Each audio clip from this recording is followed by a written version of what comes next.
out of here.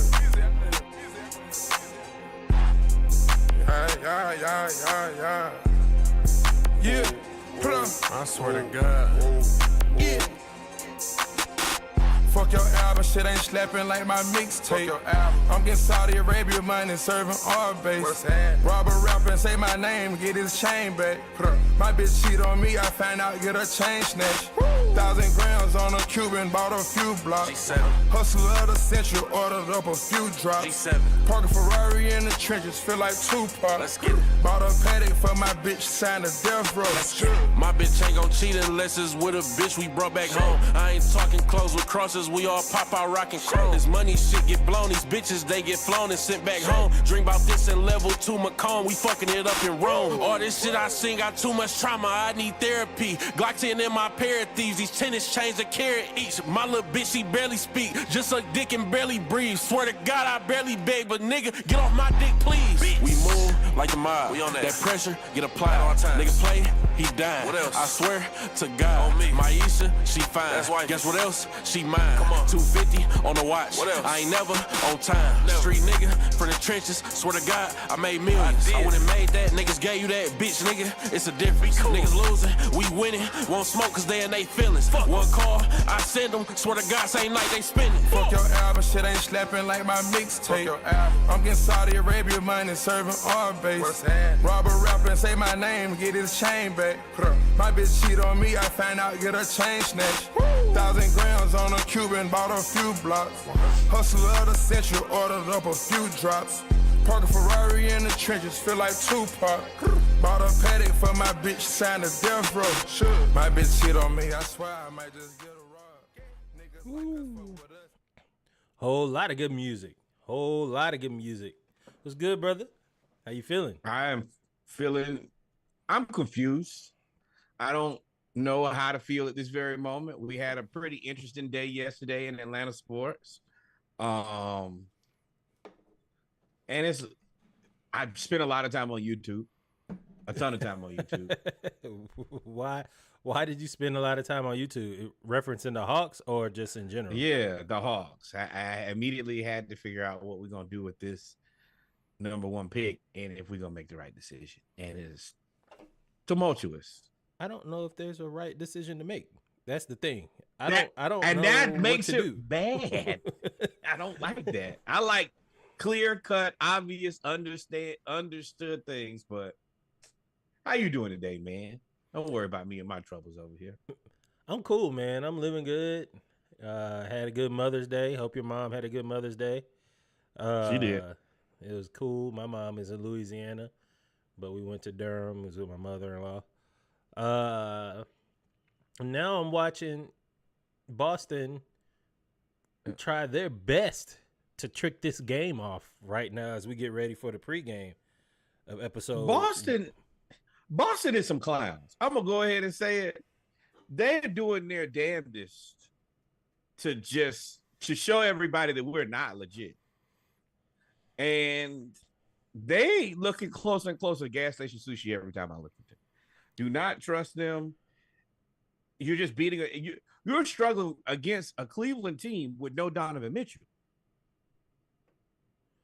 Yeah, and that's embarrassing. Cleveland can't shoot at all. Like they can't shoot at all, dog. They don't all have white bricks. They don't have any playmakers. They have no playmakers at all. Which is they let Max Strus go 5 or 6 from 3. I'm like, oh well. It's the one thing he can't 4 do. in the first quarter. But this is I don't know what Boston is doing, but I'll keep an eye on it as you know what it is. Boston is getting somebody fired. Especially the best part. The part about this is it's interesting for you, Joe Mazzulla. I said that Saturday. But now with Vogel being fired, with Darvin Ham being fired,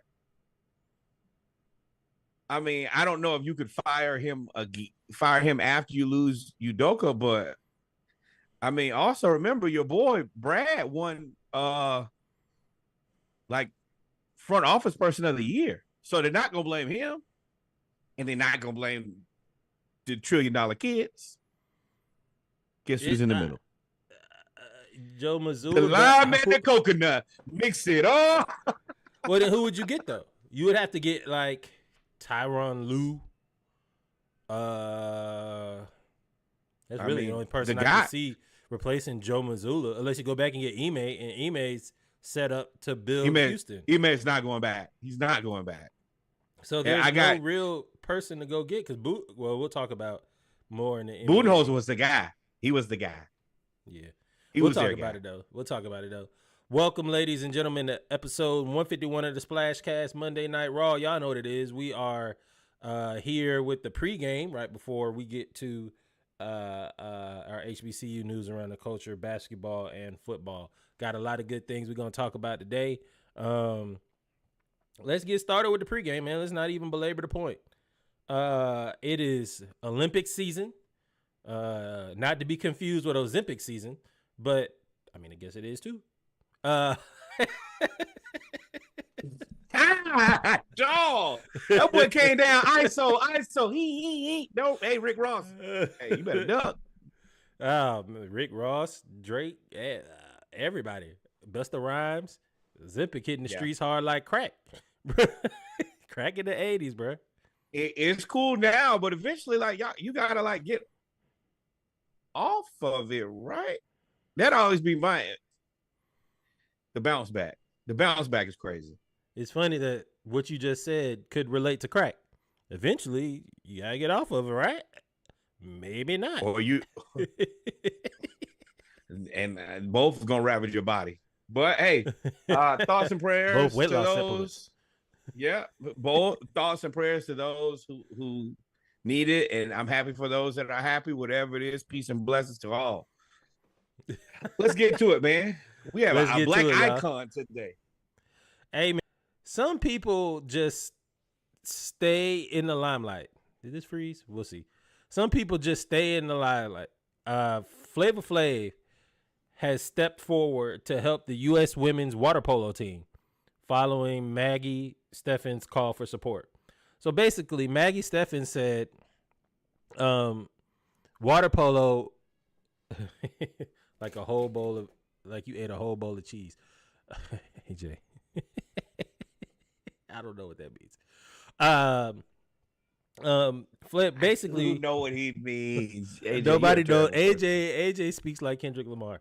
Like sometimes the joke is layered and you just don't know what the joke is until you have to. I thought you were going to say, no. Oh my God. Basically, Maggie Steffens said, with water polo, it's not like basketball or soccer, where, you basically get to train for that year round and not do anything else. She was like, most female athletes, especially water polo, have to take 2 or 3 extra jobs in order to pay for nutritionists, in order to pay for practice time, in order to pay for this. And they're normally teachers, instructors, or of the sort. And she said, I really hope that with the women's basketball movement and the women's sports movement in general, that other people can join and help out. And Flavor Flav, being a girl dad, said basically he is going to pledge and be a sponsor of the women's water polo team and other teams as well. So shout out to Flavor Flav for that, man. That's pretty dope. Yeah. Let's give credit where credit is due. Nobody asked Flav to do nothing. He stepped up because he knew it was the right thing to do. AKA Flavor, AKA Flavor Flav, AKA the Flavor Saver in this case.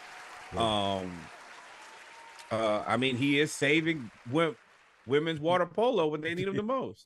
But also, I mean, I'm not saying they're like real athletes, but there are other people who should be stepping up here. And don't leave Flavor Flav on an island by himself. This is an admirable project to say the least. Shout out to him understanding the plight and being there at the right time. I'm also impressed that Flav can make this move. Flav said, "Hey, just call my people. We'll get you straight." So I love all of this. Yeah. You ain't never heard of them in a bad record deal. They got their royalties off Flavor Flav, Love, off the music. He got everything. But somewhere securing bags. I will say this to me is where you could probably learn. I can't believe I'm saying this. you could probably learn from the NIL collectives. So if you look at the NIL collectives, especially in football, in order to get people to come and be a part of a smaller team, they do an NIL collective for the whole team. So it'll say, NIL for the whole football team, NIL for the whole basketball team, NIL for the whole baseball team. So hopefully you can follow that and maybe create a collective for water polo and say if 100 people donate $1,000, you could do that. $1,000 for somebody like, I don't want to call people out, but for a professional athlete sometimes really isn't as much money as you think. So maybe, especially when you start looking at tax write-offs, etc.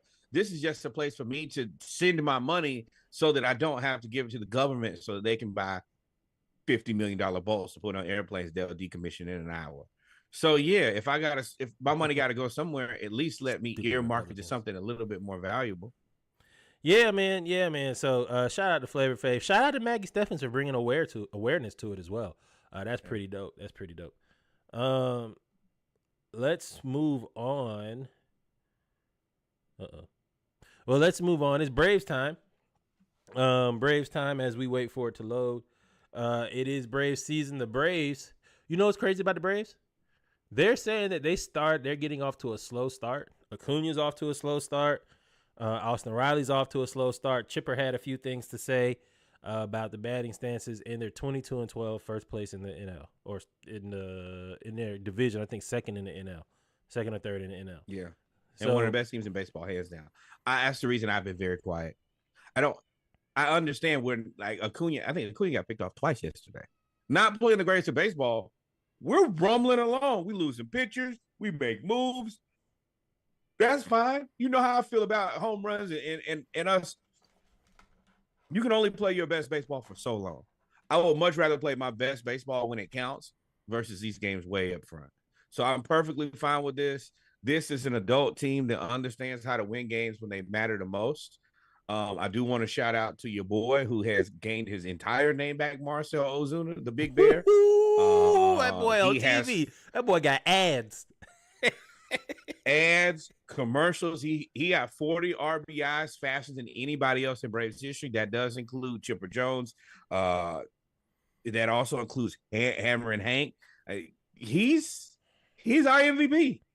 He's playing well, man, and he's playing so well that he's kind of downplaying our closer, Raisel Iglesias. When the Braves have the lead going into the ninth inning, they're not ones to blow the lead.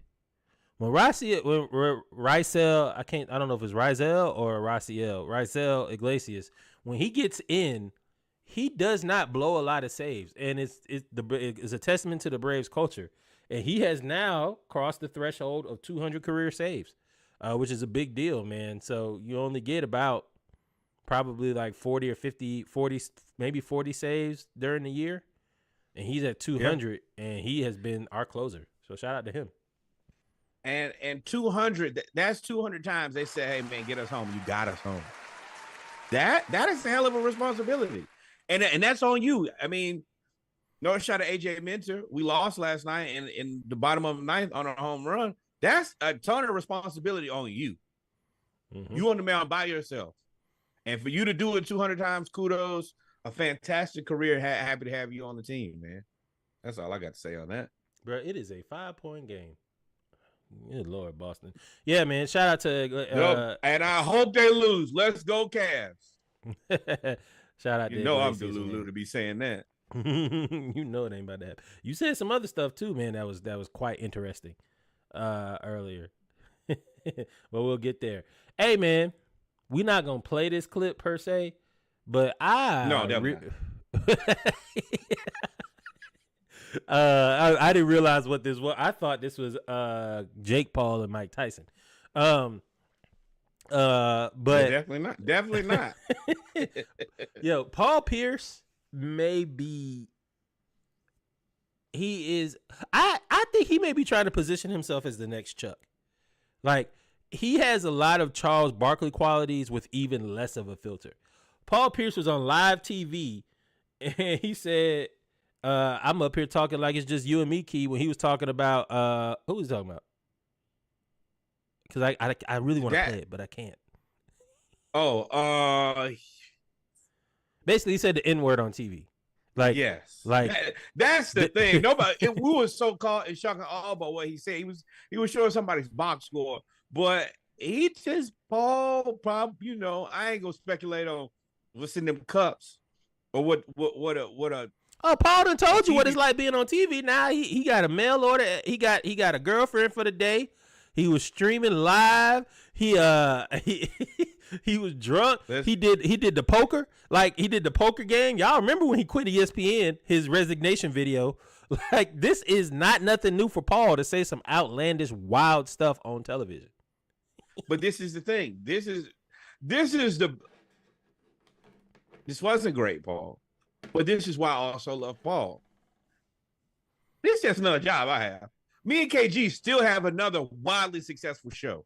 So, yeah, I'll do this on the side. And don't forget, I got plenty of money. I'm a Hall of Fame basketball player. That's what my point was going to be. Paul Pierce moved like he saved his money. Like, he moved like he got money. Like, he moves like... And making more of it. Yeah. Yeah. It's a different level of confidence, and it's not even arrogance. It's just, like, not giving a crap. Y'all know when you don't have to be at that... I don't have to be at this job. I could go home now. The rest of y'all need this money. I like it, but also not necessary. Sister brought me the Odin's beard glass. This thing holds 48 ounces of beer. Sauced. That's 4 beers at a time. Yeah, you get to a 12-pack of 3 of those. You cooking with gas, my boy. Well, you deep fried a turkey. Got a little bit too much kerosene in there, bro. That could be over with. Yeah, that could be the end of you. Operate motor vehicles. Then nobody told you to do all of that. Man. So Flavor Flav saved women's water polo. Flavor Flav saved women's water polo, and Clarissa Shields is trying to talk her way out of women's boxing. Which, look, I'm all for promoting women's sports. I'm all for... Ooh, Jaylen Brown was about to fight. I'm all for promoting women's sports. I'm all for if you feel like you deserve an equal opportunity in something, hey, lobby for it. That's cool in like basketball or like soccer or field hockey. In combat sports, where you saying you want to take on the heavy-handed world champ, Clarissa Shields has called out Tank dang, I can't even think of his name. Gervonta Davis and Ryan Garcia, saying she wants to fight both of them. Now, she is a hell of a boxer. She also got caught sparring with a man that's not a heavyweight champion and got knocked down. I love the confidence. This will never happen again. This will never happen. It's a lose-lose situation. Yeah, either I knocked this woman out or she knocked me out. Both of them, neither one of them cool. Number 2, ma'am, you got too much damn dip on your chip. First of all, how do you think you're going to go right to Tank Davis and Ryan Garcia? These are 2 guys who fight for belts. You might want to fight Glass Joe first now.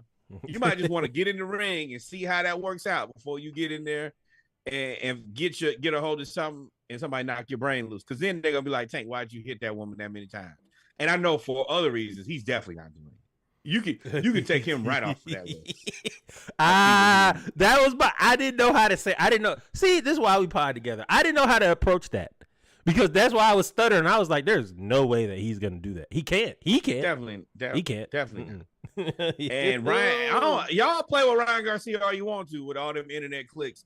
Them punches gonna hurt. And it ain't gonna take but 2 or 3 of them, and he gonna knock your socks off, man. Not in a good way. And it's gonna be bad, very bad. Go fight Floyd in the exhibition. No, you need to fight. Find you the worst fighter in the world. Find you a nice young 18-year-old. and fight him first before you get into fighting these people who fight. You can't for fight others. nobody with something to prove. You better not. You better fight But Floyd. Floyd ain't gonna knock you out. He just gonna pepper you up a little bit. You fight an 18-year-old that got something to prove. Over with. He gonna knock right your socks though. off. Let me go right to the dot. Because I ain't got but 1 or 2 of these in my head me. So let me go ahead and get the best one I can get, make all 1 or my 2. money and retire. Bro, man, she got 1.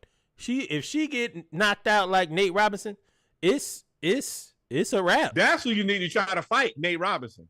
No, I can't fight him. You can't put him on the docket. He ain't taking no more fights. Oh, that too, but he ain't taking no more fights anyway. He trying to get Jake Paul off his docket right now. Yeah, he said Jake Paul knock out Mike Tyson. Y'all gotta leave me alone. Yep. But yeah, back to Clarissa Shields. No, and I don't even want to fight you because you probably could knock somebody regular out, but you don't need to be going up against. And this is the most talented division too. Like this, Ryan Garcia, Tank Davis, Haney. No, that's the best one to do. Nope. Thoughts and prayers. We navigated through this highly problematic segment relatively well. Kudos. Good start to the show. Y'all remember, like, follow, subscribe, because we are doing our best. We did. We come to the end of the pregame, y'all. We're going to take about 30 seconds, maybe a minute or two to upload our HBCU news around the culture, followed by a basketball and football segment. Y'all stay tuned. Episode 151 of the Splash Cast. Put your glasses in the freezer. Mine is already there. We drinking through basketball. We should for sure drinking through basketball. Well, let me tell you. And football, we along for the ride.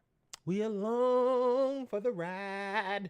We go. I don't know. Also, I think it's safe to say in July, y'all, we probably gonna take a little bit of a break.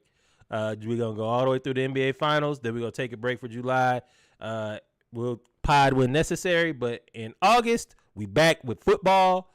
We'll also have some interviews coming up. And all that stuff. I'm also gonna need to take that off because college football will be released here momentarily, and I got to bring back the Florida Gators. I have to bring them back to prominence and dominance. If we can only do it on Xbox, that's where I shall live. Y'all stay tuned. Episode 151 of the Splash Cast, Monday Night Raw. Appreciate y'all. Oh, nothing slick. I just knew you was gonna shoot at me. Nope, not yet.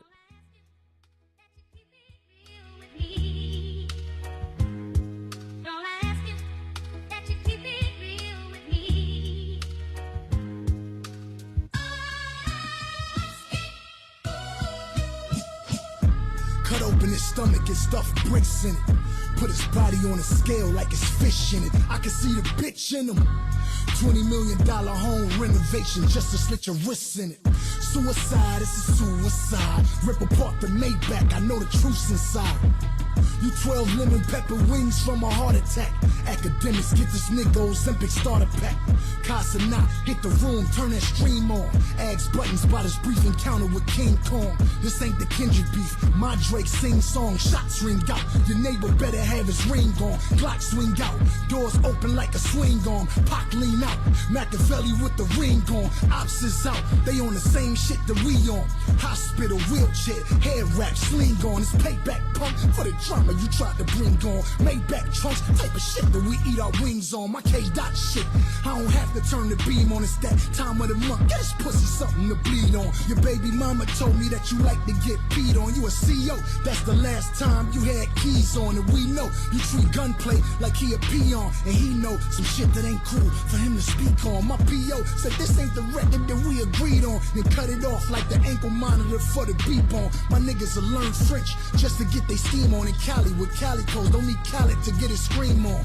We the West, free the guys, I gotta free the West. I'm muy loco, I don't need a vest.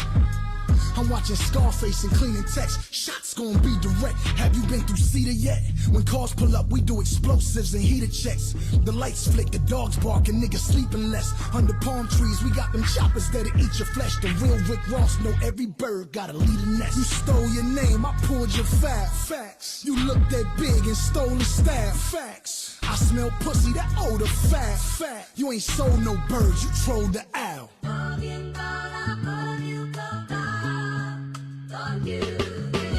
Drake Psycho flick.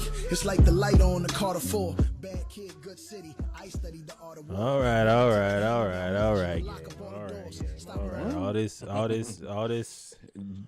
this name dropping. All this name dropping and recycled lines and all of that stuff. It's cool. I don't know, man. Game said you looking for somebody. Here I am. Yeah. That man got somebody, and he was a rapper. He was rapping. I mean, that suicide line, he said like 5 times now in 5 different songs. Talking about slit your wrist, suicide. He also dropped Kendrick Lamar's name like 4 times in 8 bars. K. Shine, K. This, Mad Bad City, Good Kid is a play on Good Kid, Mad City. I like, come on, bro. You said Joe Budden. Like, I like the game. He is a rapping motherfucker, but come on, bro. You ain't got to say you know everybody all the time. All the time? You know everybody all the time. Yes, I know them. And if any of you, well, really, Ricky, I just want to rap. And I don't want to hear about your house no more. What else can you say? And I was like, oh, well, that's easy to respond. I don't want to feed him no lines, but man, I don't want to hear about your gangster life no more, bro. I don't want to hear about you be in the hood and all of that stuff. You was a stripper too. Like you was doing some wild stuff. Like, like I say some stuff back now. I wouldn't. But Rick Ross, if I were Rick Ross, I would. You really put this into context. You got one dude who's a rapper. I mean, one dude who's a correctional officer. One dude who's a stripper. All right, let's mad talk at each other, trying to see who more gangster, bro. wait, you know what? Sometimes you got to put things in a little bit of context. You know what? This ain't my hill to die on. Nope. Yeah, man, and game, man, bro. Before we get to it, I do got to say, man, this is a moment in West Coast rap history. You, sir, seem to be, by shooting at Rick Ross, who drew a line on Drake, the enemy of my enemy is my friend. You seem to be teetering that line of who you support in this. No, I think he just won't. Sometimes you see somebody, you ever really want to, this is a little sidebar, and it's probably the wrong place to put it, but I don't care. You ever had that one person, well, I really want to whoop his ass. I just want to catch him at a moment. Come on now. And you finally see them. This it. Let's get it. Me and you. I've been waiting on this.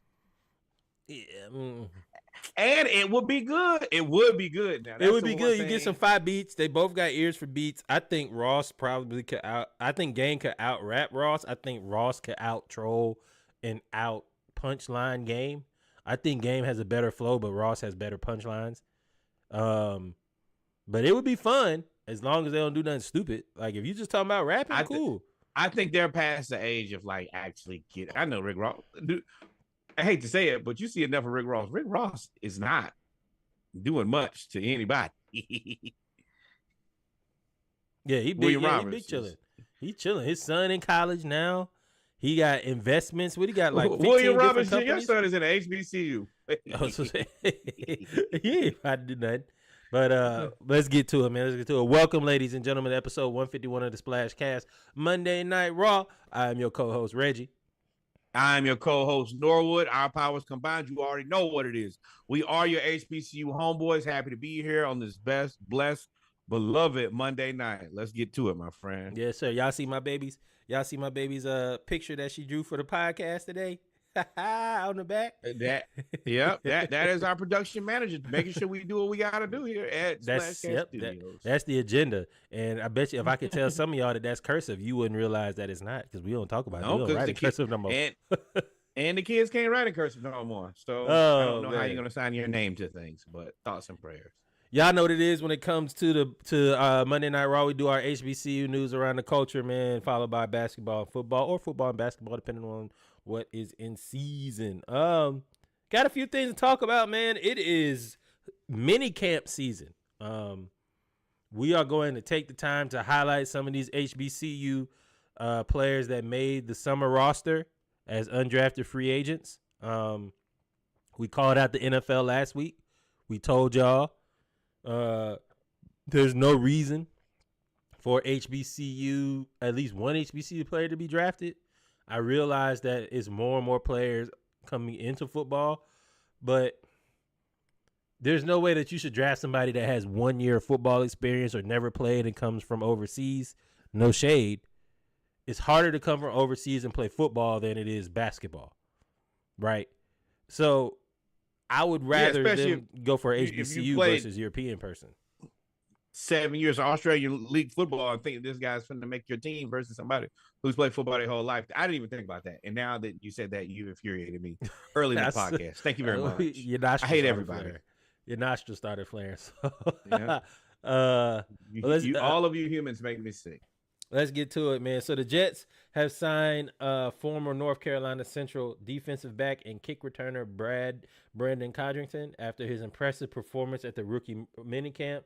He confirmed the news on his social media account where he showcased his skills with other players as not only a DB, he's a good DB, but he's actually an electric kickoff returner. You froze a little bit. Yeah, which is actually, extremely, well, not extremely, more valuable now with the kickoff rule changes. So, yeah, if you can go out and be a legitimate special teams player now, it's going to mean a lot more because they say that they expect there to be a increase in kickoff returns somewhere between 40 to 70%. So there are more live action plays, more opportunities for plays for people to score. So, yeah, if you can do it, then do it. Yeah, man. And also, you may not feel a way about the UFL, but this also is a way for you to showcase your talents to play Canadian football, to play the UFL. You have more opportunity. And now you never know. There's so many undrafted free agents, rookie free agents that make the team now because it's such an influx of talent that you can't really draft everybody. Football is taking off. So shout out to him, man. I hope he makes the team. Now, Baltimore. Go ahead. I will say, as a person who's been to a UFL game, has actually, once I went to the game, I didn't mind watching it on TV. It's not bad football. These might not be the creme de la creme athletes. Of course not. They play in the NFL. But that next rung down, absolutely. They go out and compete every game. It's not the pomp and circumstance of the original XFL with all the wrestling. No, it's just people playing football. And for us who love football, this is the best place to get it in the offseason. And that's these what guys, I was about to say. If you're good, you can get right back into the NFL. Especially, I can't remember the name of the kicker, but they will call him mid-season. The coach is like, stop. I'm trying to get paid first, bro. I was about to say, if you love football, especially college football down south, they're smart by playing their best team, one of their best teams in Alabama, because SEC football is so big down here. AJ McCarron is the quarterback of the St. Louis UFL team that played at Alabama this past weekend. Yep. People were wearing AJ McCarron jerseys. That's a big deal. And for people like us that love college football, you kind of recognize these people. Why? Why? I be wrong sometimes, man. Let me be wrong sometimes. People never give me the space to be incorrect. As soon as they find a place for me to be, look, no, we're wrong. I was like, nah, man. I thought he was right. He was, but I be loud when I'm wrong now too. But you be humble. Yeah. That's his big step. I mean, I could give you the double birds and tell you how I really feel. I'm trying to be better. But yeah, I just thought AJ McCarron, I thought he was gonna be the guy. I was like, this will be the one guy who really lighted up in the NFL. And he is a better version of Jake Coker. You remember him? Ain't nothing. John Parker Did Wilson. He play at Miami? Played at Florida State and played at Alabama. Yeah, John Parker Wilson, boy. John Parker Wilson. All of them game managers, dog. They just, I knew he wasn't going to be nothing. But we ain't talking about him anyway. Shout out UFL. Baltimore native Morgan State alum Jordan Toles signs with a deal with the Ravens, the undrafted rookie. DB signs out of Morgan State. I think Morgan State won the MEAC. No, Howard won the MEAC. They were in the MEAC championship game. Morgan State, they almost beat Howard to go to the championship game. I'm sorry, Howard beat North Carolina Central.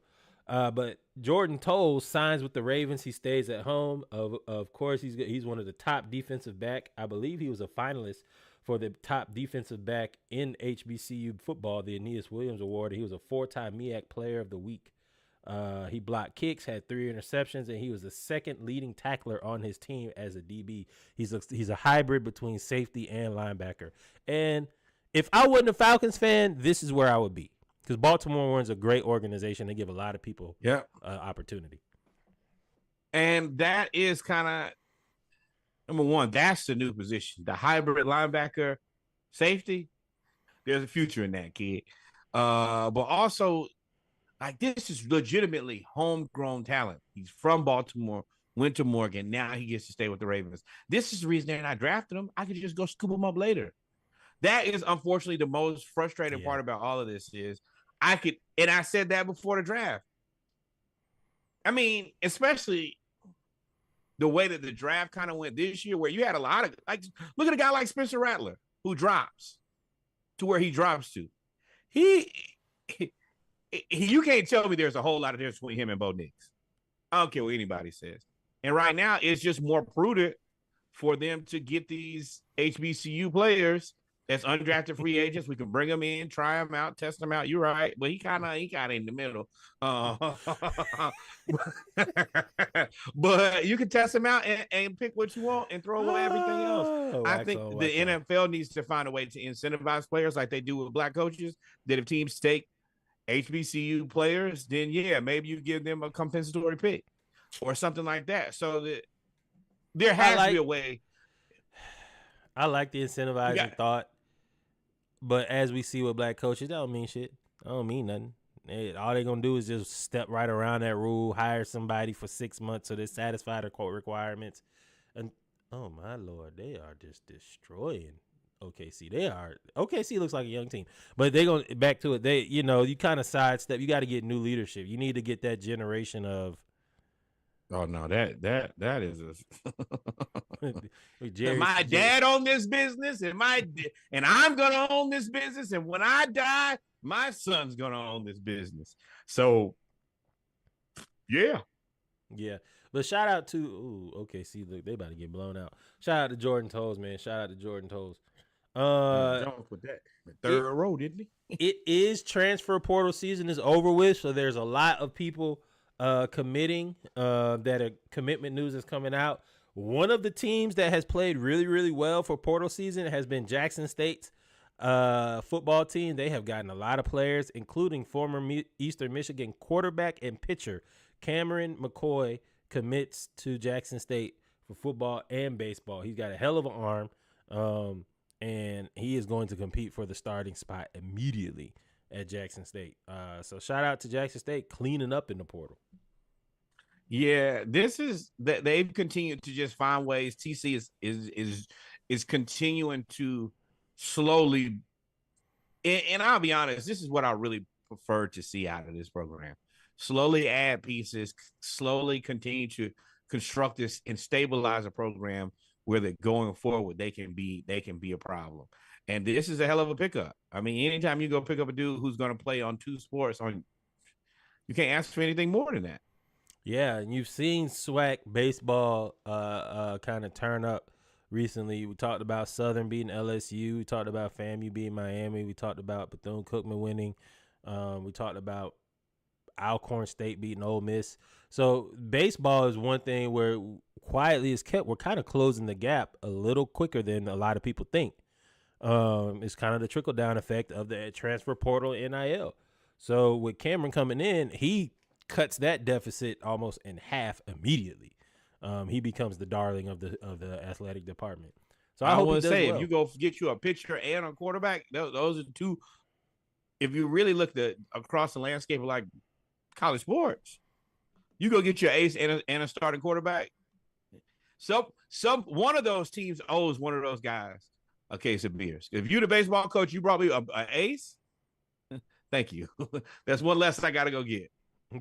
Yeah, 100%. Yeah, and you know, now I think about it, recruiting wise, it was probably all of them: the AD, the football coach, and the baseball coach. Probably basketball coach too. You want to play basketball? Come on, whatever you need to do, brother. We'll get you a jersey, big dog. We'll find a spot for you. We'll find a spot. Follow-up callback for us, man. Lincoln University coach Jason Armstrong steps down after leading Lions to the first CIAA championship in like 40 years, I want to say. He announced that he is stepping down effective immediately. Taking his place is going to be Keyshawn McMahon, the assistant coach who has been appointed as the interim head coach. The news does come as a surprise, but apparently what we think and what I'm assuming is that there's something in the works for Coach Armstrong, and he had to make that decision quickly. Yeah, everything about this has greener pastures written all over it. He took over for the team 22-23. So last year, I think they went 17-15 and didn't win it last year. They come back this year and win it. If I give you two chances and you almost do it last year and then you do it the next year, then yeah, you're moving on up. I hope that it's a MEAC school, but I mean, also go get your paper, player. I can't hate on that. Not now, not ever. So, and if you come in 2 years and done it quickly and efficiently, yeah, go get it. What I do like is the appointing of Keyshawn McMahon. So Keyshawn McMahon and Coach Armstrong joined the staff at the same time. So hopefully you get a little bit of continuity, and he may have the opportunity to stay as well. So I do like how you're able to move on but keep an assistant coach there so that program can keep building. Because winning the CIAA was a big deal for them, and it was a stepping stone. So shout out to them as well, man. Hopefully they do the right thing. Especially, you don't win for 40 years. This guy's here for 2 years, almost wins the first year, then does mission complete in year 2. You're moving along the right way. Yes, sir. Yes, sir. Finally, shout out to FAMU, man. National Division One, HBCU Division One national champs. The Rattlers win the 2024 PGA Works Collegiate Championship, claiming the HBCU Division One title for the second time in program history. Shout out to FAMU. Yeah, congratulations on a fantastic season. As you can see here from the marketing materials, Nike and LeBron also get a little bit of publicity. Oh, you see it? But overall, you see it right there? It? Oh, yeah. Yeah, you better stick that King James at the bottom, buddy. Bucko, make sure they get me in there. But, yeah, at the end of the day, I'm very happy about this. Congratulations to the team. And, yeah, this is the reason that you get the LeBron sponsorship. We can stick that on everything. Yep.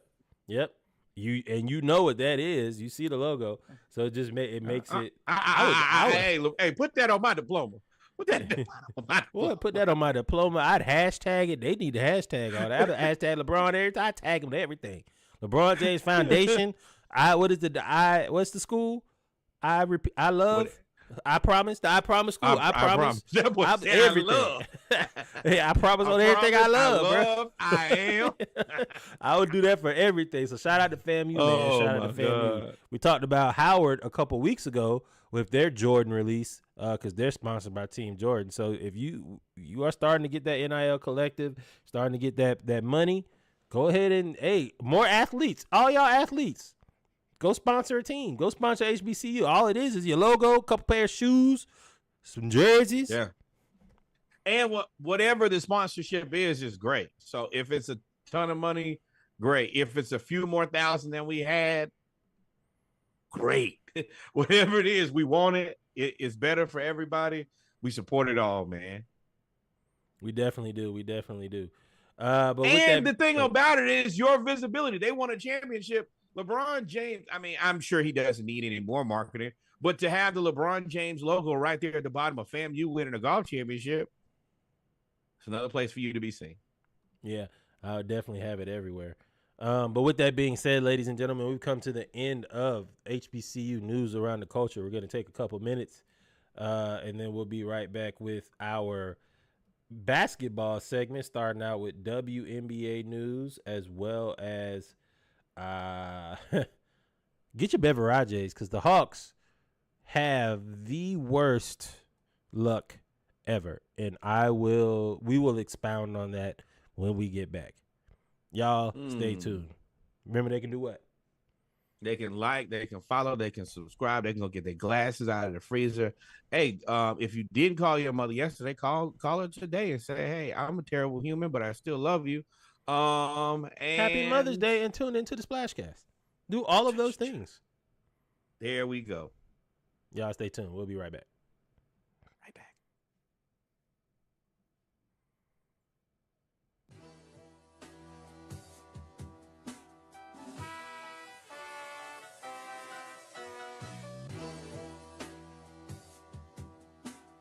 Tony Coles.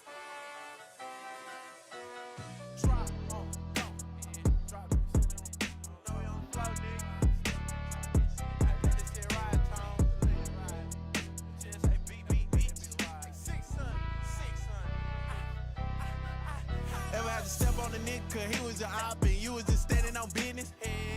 Ever had to ride through the blocks in the windows while clutching the glizzy? Wasn't we fighting off niggas for throwing up blood and we crippin'? Feeling like Santa with bags and smoke in the air that we blitzing. Yeah. See a op and we bang on them. Throw up the set, get to talking too much, then we spinning on shit, tornadoes. Taliban shit really double TG. We don't go like Diego. 15 niggas with 600 pounds and they're whooping this bitch like See, Django. we really been having this shit for a long time now, and I'm loving the difference. I be missing the streets, thugging daily with he trying to see how to set up a mission. Remember punching on niggas to get my respect. You can ask Lil Ro, he a witness. I done earned on my stripes, spend the night after night. Now I tell them to go and they blitzing. Take it back to the very beginning when niggas was roaming the house trying to hide to the bell. Linked up with Ro, we been giving them hell every time that we drop that shit like show and tell. If she let me fuck, then she stuck like a spell. 30K on this Raleigh for times in themselves. 60K on my neck, this shit wet like a well. Niggas broke, I just spent that year rent on my bed. Now we really the way. Remember back in the day at the track meet, really playing knockout. Got banned from the field just for whooping on jit from the hills. Had them bringing the cops out. Never played in a band, but we rocked out. Really ballin' on niggas, had to box out. Way since the beginning, me and my niggas was spinning from sun up to sundown. Ever had to step on a nigga cause he was your op and you was just standing on business? Ever had to ride through the blocks in the windows while clutching the glizzy? Wasn't we fighting off niggas for throwing up blood and we crippin'? Feeling like Santa with bags and smoke in the air that we blitzing. Ever had to step on a nigga cause he was your op and you was just standing on business? Ever had to ride through the blocks in the windows while clutching the glizzy? Wasn't we fighting off niggas for throwing up blood and we crippin'? Feeling like Santa with bags and smoke in the air that we blitzing. Shit, I wanna see you too.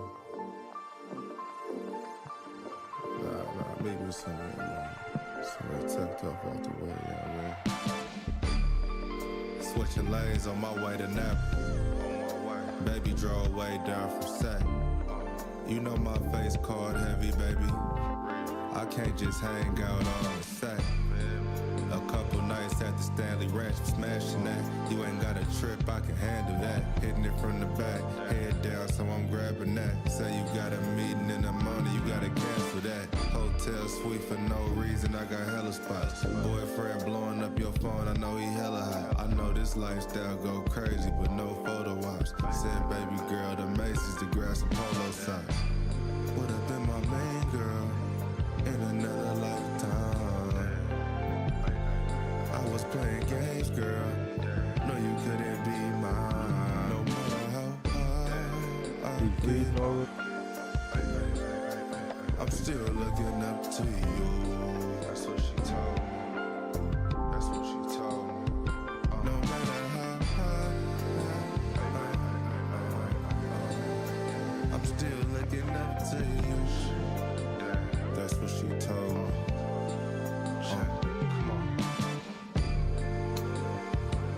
Really just trying to get to know you and shit.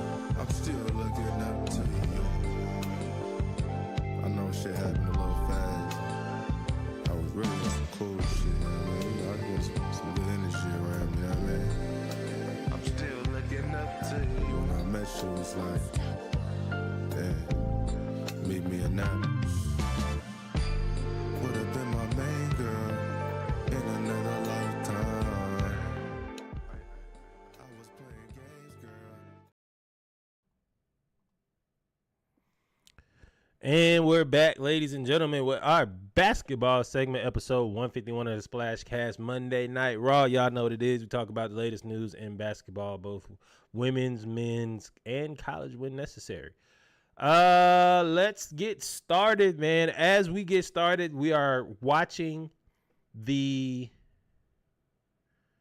OKC Dallas game. Dallas is actually whooping their ass right now, 22-10 to start, 22-10 run to start the game.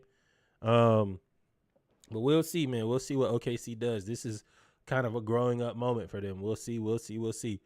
Let's get started with right into it. Let's jump right into it, my friend.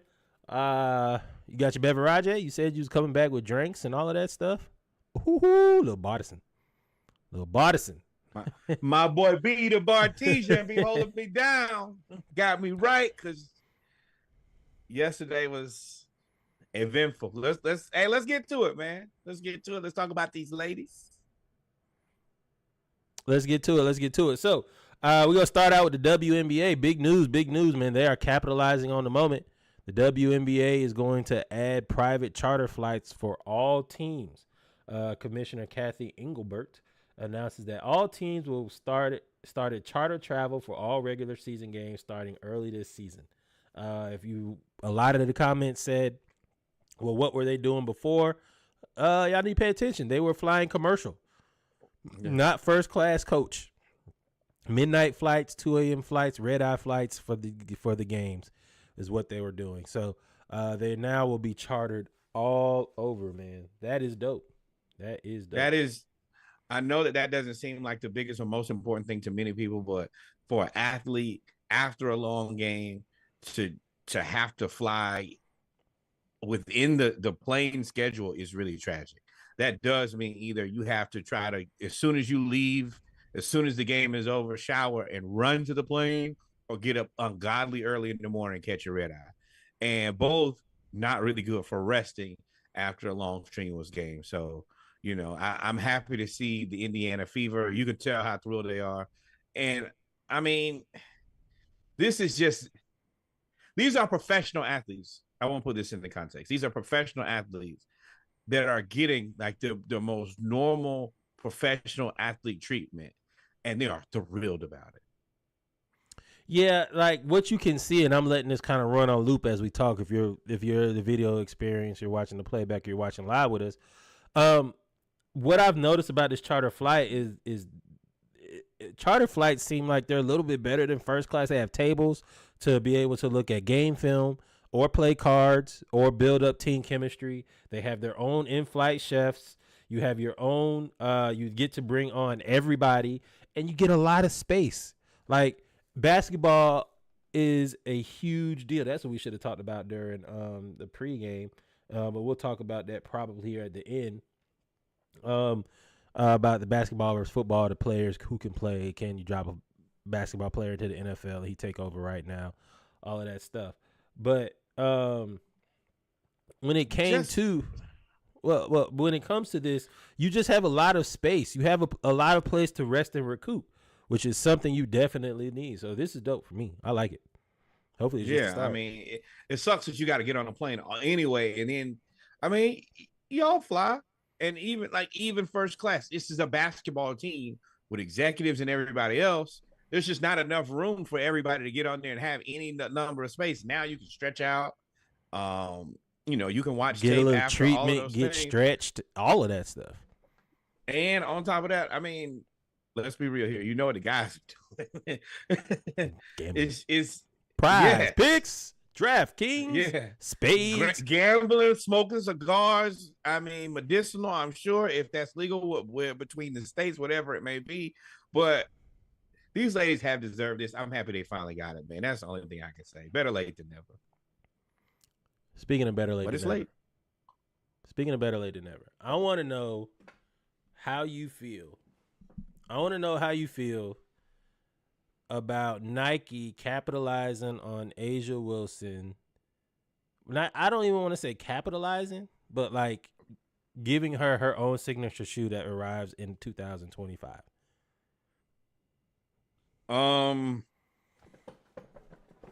It's stupid, but it was well deserved. This should have been done. I just saw Sabrina's new sneaker. Once again, whoever making her sneakers, that's who Asia you need to tap.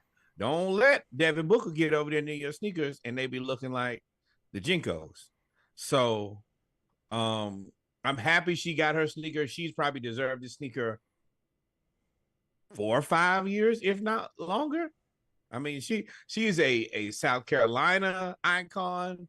She's a Vegas icon. She's a WNBA icon. What are y'all doing?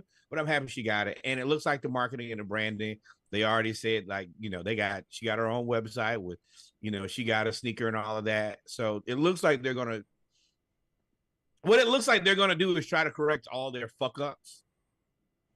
Damage at control. one time. That's my point. That's what I was gonna say. I'm happy for A'ja Wilson. This is dope. She deserved it 2 or 3 years ago. She's been a top 2 or 3 player in the league, probably top 2 for the last few years. Not two. She is what you want as a face of the league, and it just seems like Nike is doing damage control. Like Nike is you released the shoe after everybody called you out because for being trash. For being late, and then giving Caitlin Clark a shoe right then and there. So I love that she has it. I hate the marketing campaign of them saying, "Oh, you thought she wasn't going to give her, what was it?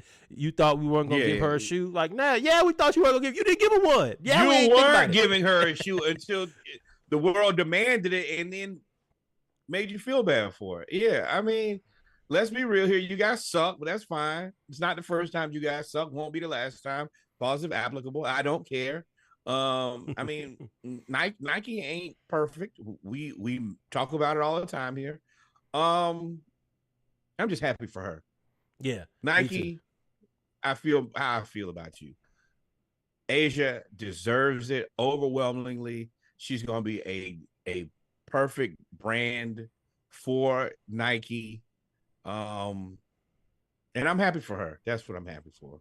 And it seems like this is always happens in the world of marketing. It's like the end. It's like a snowball effect. So she now gets her own shoe. Now Gatorade signs her, 2-time WNBA champion A'ja Wilson, to a multi-year deal.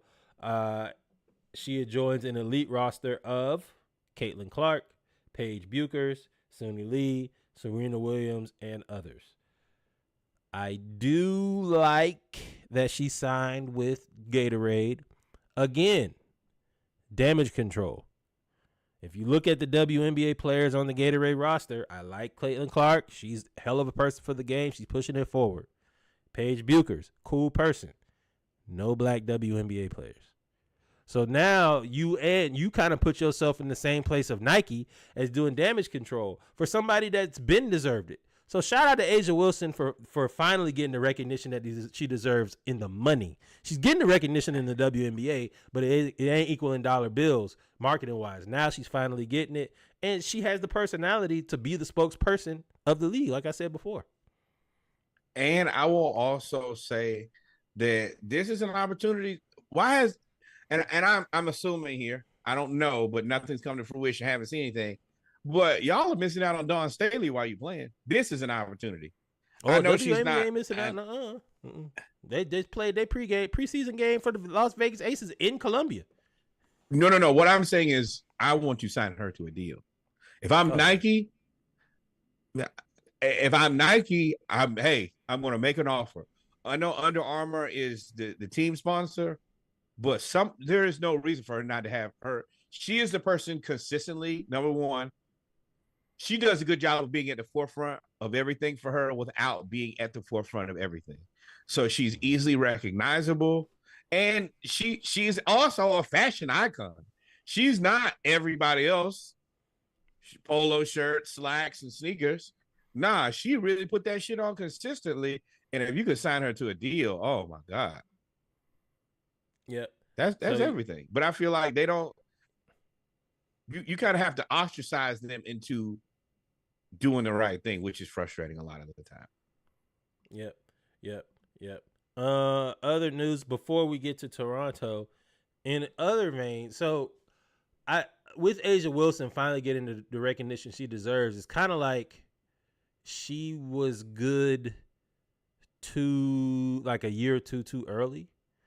Like, if she would have been coming out in this past draft class with Caitlin Clark and Angel Reese and all of them, she would have been the darling, and she would have had all of these from the get-go. Because Angel Reese, she went to the Met Gala. She's got all of these endorsements. I think she's endorsed by Mercedes-Benz that she got from college. All of these things. And I think A'ja came out like a year or two before the NIL started. So Yeah. 3 years, 2 or 3 I years. I assume it's a little bit longer than that because I'm 38 and I think she's 27, 28. She's 28. She's been in the league that long. Okay, but Yeah. like Angel Reese, like, and shout out to Angel Reese now. She went to the Met 27. Gala. It was a little bit of uproar, all of that. She went to the Met Gala, came back and beat the New York Liberty 101-53 and scored like 20-something points, had like 15, 20 rebounds. Like, Yep. we are in an unprecedented time of women's sports, and for them to be able to handle the duality of being a woman and being in sports is something that I really think could be a case study and that we can learn from. But also, this is only I hate that women have another barrier that they have to deal with of BS.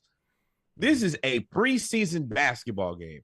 If Victor Wembanyama he played a preseason game, then went to the Met Gala, and then played another preseason game, ask me how many people gonna care. 0, not one. But it's Angel Reese, and because she's a woman, it's like, oh, I can't believe she did both. What? Glass ceiling type. Stop making stupid problems, man. Treat them just like the men. If you ask yourself, anytime you ask a woman about something, if a man did the same thing, would anybody care? And I'm gonna tell you, not a soul will care, because OBJ will be there with a leopard print loincloth on in that joint. Nobody will care because that's what he does. Not the loincloth. You know he would with blonde hair and entourage. Yes, sir. Yes, sir. Well, that's all we got for WNBA right now. It is preseason, like Norwood said. We will get to the regular season as we get there, man. Let's go to the Hawks. Let's go straight. Wait, hold on. Oh. Before we go there, I challenge all of you women who say that y'all want the representation, spending $35 for League Pass for WNBA. That's it. Yeah, go ahead and do it. It's necessary. Go ahead and do it. Even if you don't watch one single game, the best thing you can do is buy a $35 ticket. Ain't bad. You can watch every game for $35. Pay the money, yo. Or I don't want to hear you complaining. Yep. Let's get to the Hawks. Before we get to draft, don't want to go there either. Before we get to the draft, I want to say congratulations to Vince Carter again on being inducted to the to the Basketball Hall of Fame, and his cousin, Tracy McGrady, will induct him into the Hall of Fame ceremony. I believe it's this summer. Yes. Once again, kudos, congratulations to Atlanta Hawks legend Vince Carter. Yeah, Toronto stuff in the picture.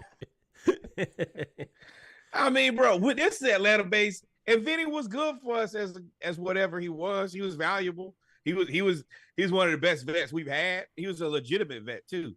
But yeah, once again, man, half man, half amazing. Vince Carter, the reason that we all tried to dunk, stick our arm through the rim, do everything. He gave us the Nike Shocks, the BB4s. Y'all don't even remember that. Y'all don't even really like sneakers. The greatest dunker of all time. Yeah. But yeah, and bruh, Ruth. All of that, Vinny, full support, happy for you. And yeah, Tracy McGrady, your cousin, inducts you into the Hall of Fame. You couldn't have picked any better. Yes, sir. All right. Happy cast. So, yeah, right.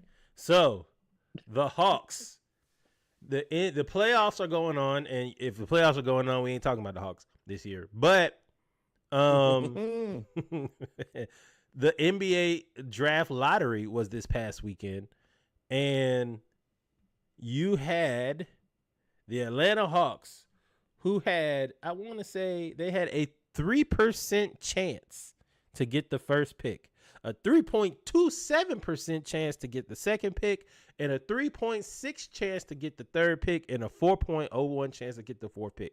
We had a 4% chance to get in the top 4. And I want to put that into context. Reggie did this the nice way. That means we had a 97% chance of not getting the first pick. And somehow the Hawks ended up with the first somehow with the first pick in the draft. What do you mean? What you about to say? I told y'all And this is not the fun I told you so. It works out the way that I planned it to. And you can go back and look at the Hawks when they put out the odds, and it might be this one, but I'll post it so y'all can see it. I said, this is the one draft where there is no clear-cut game changer, and this is the one where we'll get first pick. I said it. I believed it in my heart, but okay. 97% of me was being facetious. 3% of me was dead serious. And my 3% and they 3% was the same us thing. to 100 fucking percent. And we are now the owners of the number one pick in the 2024 draft, where there are 8 guys who could be drafted number one. So I'm going to add a little bit more context to this. This is the 6th year in a row that the team with the worst record won't get the number one pick. 2 times in a row has been the Pistons. So if it were the team with the worst record, like NFL, the Pistons would have Victor Wembanyama. And they should have Victor Wembanyama. They probably would have Anthony Edwards somewhere in there. They would be the OKC Thunder at that point. That's pretty much who they would be. So that's got to suck for them. But they're kind of past the point of drafting players anyway. They praying for players. With the Hawks, why do we say that the Hawks have the worst luck ever? The Hawks have the worst luck ever because I think this is the first time in 50 years that we've had the number one pick. And it's the worst draft in the last 10 to 15 years, the worst draft. I want to be clear. The last time that we had the number one pick decided not to play for the Hawks and decided to play for the Denver Nuggets in the ABA. So this is legitimately our only number one pick ever. This is a struggle upon struggle. Now, some of it is us being a pile of mediocrity and not being competitive for that. It's a troll. It's a troll. Yeah. Nothing but a troll, bro. It is. It's so tough because you know, as a Falcons fan, as an Atlanta fan, this is what we get. We don't ever get this. We can't never have nice things. We couldn't get Wemby. Now, if we had got now, how San Antonio, they got David Robinson, Tim Duncan, and Wembanyama, and we have one. And the one we get, we don't even know who to pick. We got to put the players in the lottery to figure out who to pick. We need 8 new ping pong balls, throw them in that same thing, and then we pick whoever that is because there's no clear-cut winner. As a Falcons and Hawks fan, we had the number 8 pick, and we drafted Penix. How that works out with the Falcons, time will tell. You then get the number 1 pick with the Hawks. You get the number 1 pick with the Hawks. And I mean, I heard of Alex Sarr, but it's such a year later because Wembanyama, we don't even know, well, we do know that this draft isn't great, but Wembanyama was so good that this draft really don't have no chance to be great. They could really have a couple really good role players, really good players in this draft that turn out to be players. I doubt they'll be franchise players, but they'll be pretty good. But you're not going to get a Wembanyama. And then next year, you got Cooper Flag. You got all them people player coming out the year after for next year's lottery. So we're a year too early. NBA player kids. Yeah. We're like a year just sitting in shit, dog. And it's so frustrating, but you never know what we're going to do because there is a Trae Young now. He did change the ownership. I want to say he's going to CAA Sports Basketball. Yeah, he left Clutch, which I think personally makes me it either makes me feel really good or it makes me feel real bad. I don't know if Rich Paul is trying to get out of the business of strong arm and play teams, and he didn't feel like. I think Rich Paul and LeBron together, they got something going on. And I feel like the Lakers really want Trae. And if Trae was under Clutch, it will look a little too obvious. And I think LeBron's like, hey, I really need this guy. So can we split ways so when he asks for the trade, it don't look like I'm making the trade because I made the Anthony Davis trade. Man, boy, fuck you. You ain't got nothing in LA to give us for Trey. I don't care how much y'all hate Trey here in Atlanta. I don't care how much you hate Trey. There is nothing that LA can give us. There's nothing. There's nobody on that team that is worth their weight in doo-doo versus much less gold or money Anthony Davis. for Trey Young. Anthony Davis. They're not, man. Look, man. For But Trey, yeah, for you me, are a San Antonio Spur, whether you know it or not. You are a San Antonio Spur. That's where this is going to happen. I would have believed that until the fact that they're going to be able to take the kid Nikola Topic, and he's going to be a playmaking facilitator that Popovich won't have to deal with the attitude, who's a foreigner who fits right into their game plan. I think that's their leverage to not take sound Trey. like a skinny Sochan. Like they're going to have too many playmaking facilitators. Wemby a playmaker facilitator. Sochan a playmaker facilitator. Whoever you just said is a playmaker facilitator. Sochan, they're like forcing round peg square hole. The kid Nikola Topic is it. He that's the one thing that he can do. He got questions around whether or not he can shoot, but him and Wemby, especially, he's 6'5". Him and Wemby pick and roll your face off. And if you surround them, because he's gonna be able to get 8, so they probably gonna get that kid, I think, from Tennessee, Dalton Connect, who can shoot. He's bulky. Yeah. And then you just put 3-point shooters around those two guys, and either we pick and roll, Wemby can pick and pop, or we throw it to one of those guys and shoot the 3. That's it. It's simple. I think that them getting that now, if they want him, they can get, what do they have, pick 4 and 8? I would love to take 4 and 8 and y'all have Trey and give me a player or two back. I don't want to pick. Unless what I will say that we're going to see with the Hawks having the number 1 pick and Trey being in all the rumors, because as soon as they got the number 1 pick, the rumors for Trey hit Instagram immediately, like within 5 minutes, which is interesting to me because there are no DeJounte Murray rumors anymore. None. Nobody saying where can he go. Nobody. All of that has died down for a good while. I think you are going to see a strategic rebuild from the Hawks with this. I don't know how. I would love to pair the number 1 pick with somebody. I don't know about Alexander Sarr. I know he's 7'1", right? So he's supposed to be a center, and you basically, he's a young Clint Capella, I think. So no. So this is he's athletic. He can't shoot. No. Definitely in relation to Clint Capella, he can shoot. Can he really shoot? No, but can he stand out there if he's open and make the 3? Yes. Clint Capella does not have that. That's not in Clint's shot profile at all. He's more like Jalen Barron. Who am I trying to think of as a guy who cannot really shoot but shoot enough? No, I think he's probably like so the comparable is Jaren Jackson Jr. and Evan Mobley. Those are the two guys that he kind of Jaren Jackson Jr. They shoot threes. Well, Jaren Jackson Jr., Evan Mobley, just I would, if that were the case, I'd draft him. I wouldn't take closer it. to Evan. Closer to Evan Mobley than Jaren Jackson Jr. Jaren Jackson Jr., I feel way more comfortable. Evan Mobley is shaky, but makes enough of them.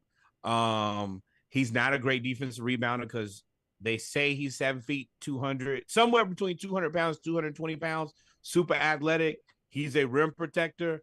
I think that the fact that you're going to have Jalen Johnson on the floor probably with him. So sneaky. Makes things a lot better for him. And everything that I've heard, he's the fastest 7-footer anybody's ever seen. That is the Clint Capella, but better. That's the one thing that Clint is. Clint will get up that court fast as hell, but Alexander Sarr is just faster than him. And that's Jalen Johnson and Alexander Sarr is all fast break. So it sounds like to me you would draft Sarr. You wouldn't trade the pick. I don't know what I can get back because I don't think that anybody's married to any of these guys. And the thing is, if you're married to them, you could probably wait for them to fall into your lap. I mean, outside of Alexander Sarr, I think that the Hawks could have got any guy in this draft that they really wanted to at 8, 9, 10. Like, you're not married to any of these guys that much. Alexander Sarr was the only guy who I thought was going to go top 3 no matter what, and I just didn't think that the Hawks would get there. And let's be real here. The Hawks have to take the 7-foot athletic guy. You got to. So does Trey put on a Hawks uniform next season?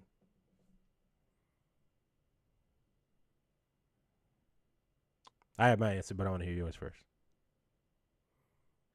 My answer is yes. Landry Fields is going to talk himself into bringing Trey back. We're going to – he's going to – because it looks too good. It does look too good. It's not real, but it looks too good. It's the Hawks' move to make. It's when we should have traded Trey right now, we won't. When we should have traded Trey 2 or 3 years ago, we did. We're going to wait. You couldn't trade him 2 or 3 years ago. Couldn't do that. We can trade him now, and we should, but we won't because the pick and roll between Alexander Sarr and Trey looks like something. Well, if you're gonna do that, I don't think Trey and DeJounte can coexist. DeJounte has to have the ball in his hands, and Trey keeps giving him the ball. From what I've seen, if Trey is in the game, he's gonna try to pick and roll. If that doesn't work, he just passes it to DeJounte and stands and waits. I don't know if we are not sneaky. Hear me out. Gary Harris is really God's glue.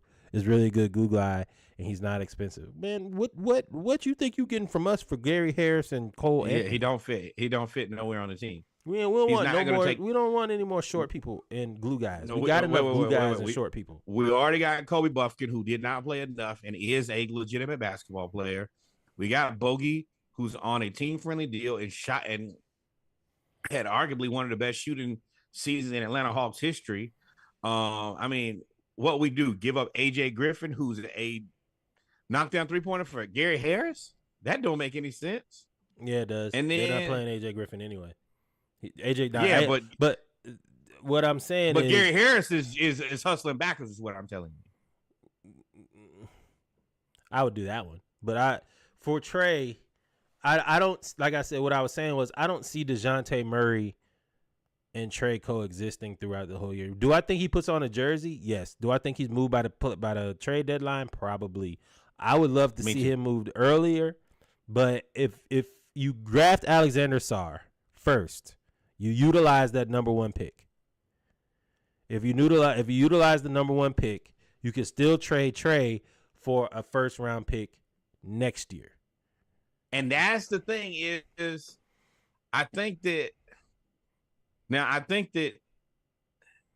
my answer,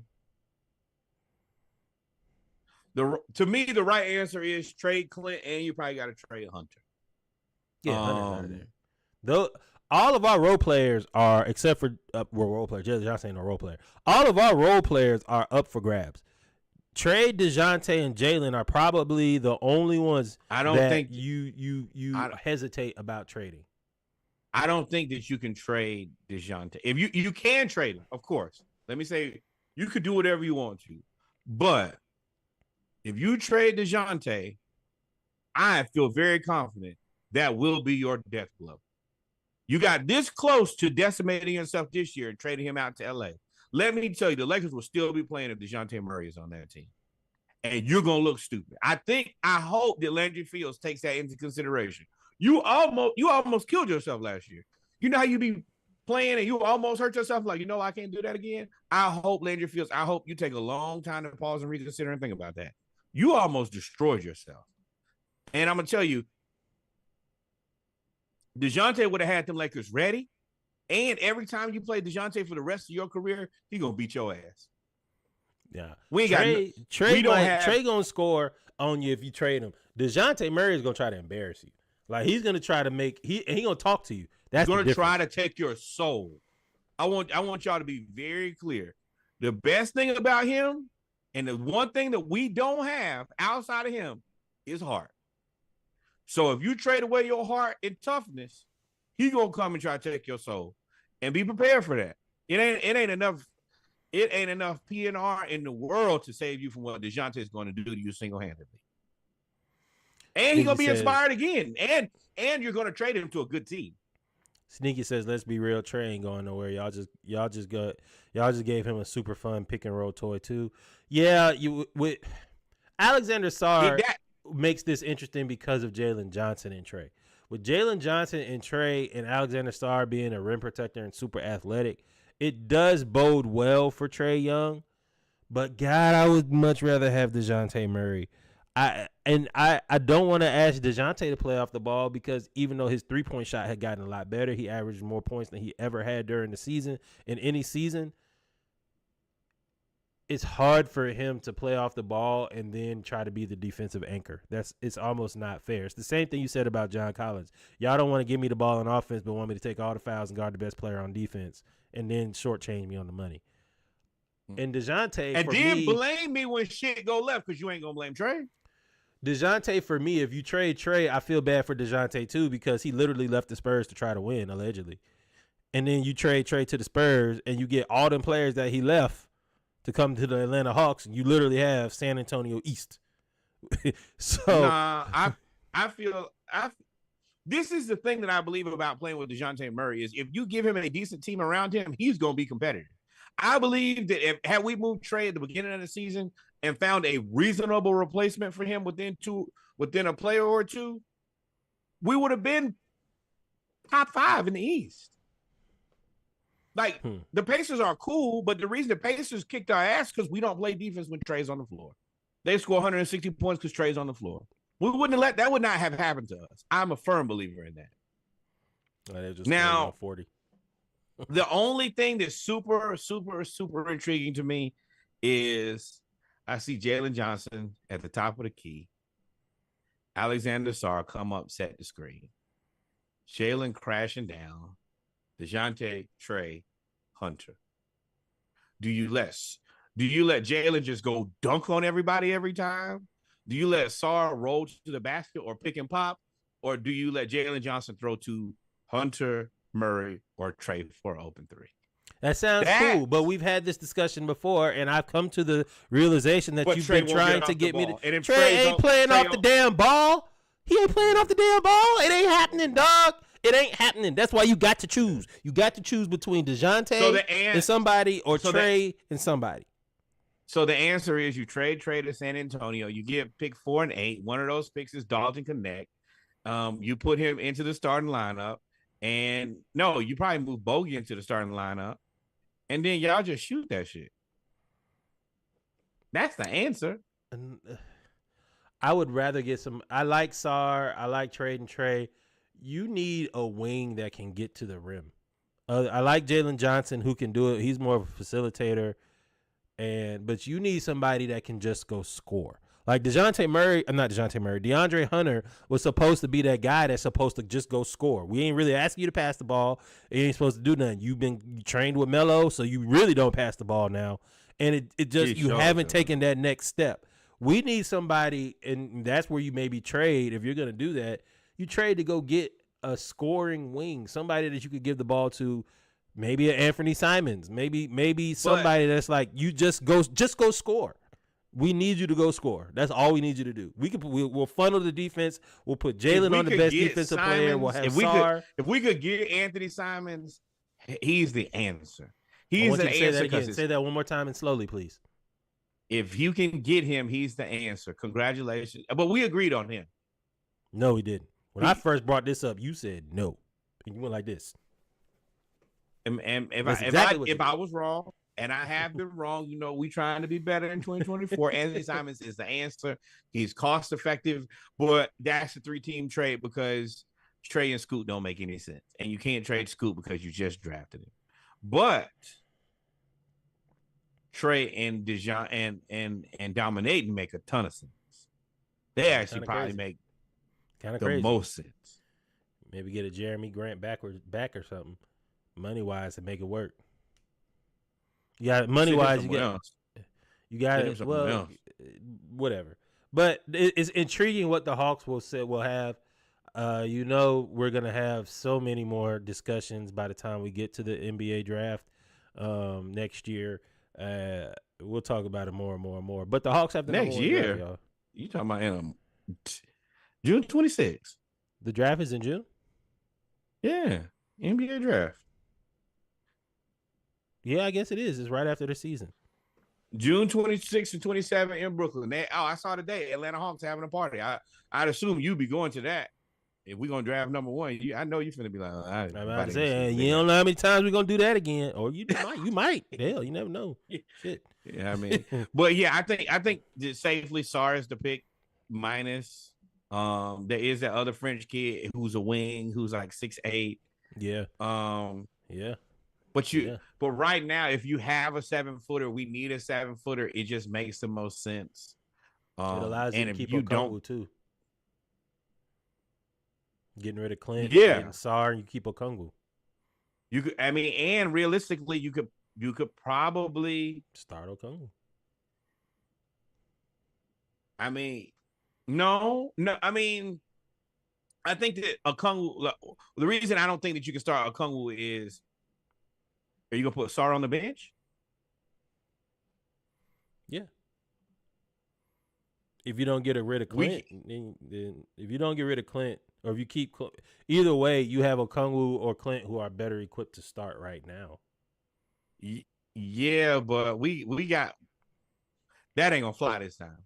We can't take our pick and bury him. He has to play immediately. He's probably gonna need to start. Because we don't. My answer is you move Clint and you maybe move Hunter. Maybe see if somebody like LA is interested in that. That might be where you reach out and see if you can get Paul George. I don't want nobody 35 or old. I don't want no more old folks, bro. I don't want Paul George. I didn't see they said, hey, draft Bronny and get LeBron. I don't want LeBron, Coach LeBron. I don't want nobody old as hell coming. We are not a player away. We're not a player away from being a good team. Wait, I disagree there. Now I'm gonna run this start lineup out here and tell me what you think about it. This is under the opinion that we keep Trey, DeJounte, Paul George, Jalen Johnson, Alexander Sarr. How you gonna get Paul George? Hunter and Capella. Paul George wants a max. Oh, he got that. He got that money. I got that money. Boy, fuck you. If you want, like, I do not want Paul George. I do not want Paul George. No. I've been telling y'all for years. Everybody is listen. No, bruh. Give me some 30 or younger, bruh. 30 or younger. I don't want nobody old, bruh. No. So then you got to give up. You think that they'll take Hunter and Capella for Brandon Ingram? Yes. And maybe a first? I'm not giving you a first. But I'll give you Hunter and Capella for Brandon Ingram. They'll do that. Swap out Valanciunas for Capella. Yeah. They'll do that. Nah, you keep both of them. Then you Either have way, 40. Whatever. I don't care. That's actually a person I was thinking about. Was Brandon Ingram. Brandon Ingram seems to be lost in New Orleans. New Orleans seems to be lost on who they want to commit to, and they're going to have to make a decision. New Orleans is stupid. And like I always say, you willing to be stupid, I will just hand it over to me. Because Brandon Ingram is the better player between him. Like he's going to be the more valuable, more consistent player out between him and Zion. Them doubling down on Zion is foolishness. And that's fine. I knew y'all gonna have a bad decision and you was gonna make the worst decision. Go ahead, give me Brandon Ingram. I'll be more than happy to take him off your hands. If you can live in New Orleans, you can surely flourish in Atlanta, big dog. And it don't make no difference though. It's the same team to me. You gonna have the same. It's gonna be the same. It's gonna be the same result. But I think Brandon Ingram, from a matchup standpoint for the Hawks defensively, because he's 6'10", I think he's 6'10", almost 6'11", with Jalen Johnson now at the 3 and Alexander Sarr at the 5. Now, all of a sudden, you have a little bit more help when it comes to switching with DeJounte. You could probably hide Trey a little bit better. So, and you can switch a little bit better. I would like to see a defensive. And then, God forbid, you could make. See, if you could. This We is falling where down it's the rabbit important hole, for you though. to. We're in the rabbit hole, though. We about 45 minutes I know. in on this. I'm gonna wrap it up right here. If you could get Ingram first, then you can move Trey confidently because you got your secondary score. You got your score at that point. Trey is San then Antonio. you could really, Give me the rest of my roster right there. I do that. Yeah. You get Ingram I would trade the whole roster for. Give me the whole San Antonio. Keldon Johnson, Vassell. I don't know if you get Sochan, but give me all of them. Give me all of them.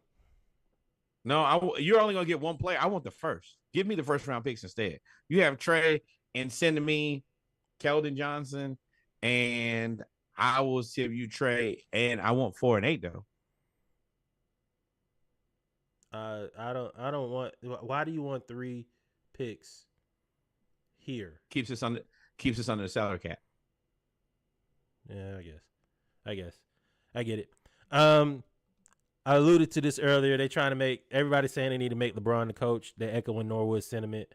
The Lakers are LeBron pretty much has them in a vice grip. They don't know what to do. They have to pretty much wait on him. They're making promises to draft Bronny. They said we'll draft Bronny if that means you'll resign. LeBron wants $60 million over 2 years. It's been rumored he has 2 years left. I don't. The Lakers are screwed. Lakers are screwed. Point blank, period. That's it. It's a wrap. You're not winning the championship. Blow it up. Send LeBron to Cleveland. He was already at the Cleveland game today. Send him to Cleveland. Let him retire with a Cavalier. And it's over with. Blow it up. Y'all not winning the West. Y'all not winning nothing with this team. And nobody's going to trade with y'all because y'all ain't got no picks. Nah, let them rock. Let them rock. Whatever this is, they need to figure out. LeBron traded for AD. Let him figure it out. Now, I do agree with Byron Scott here. Make him the coach.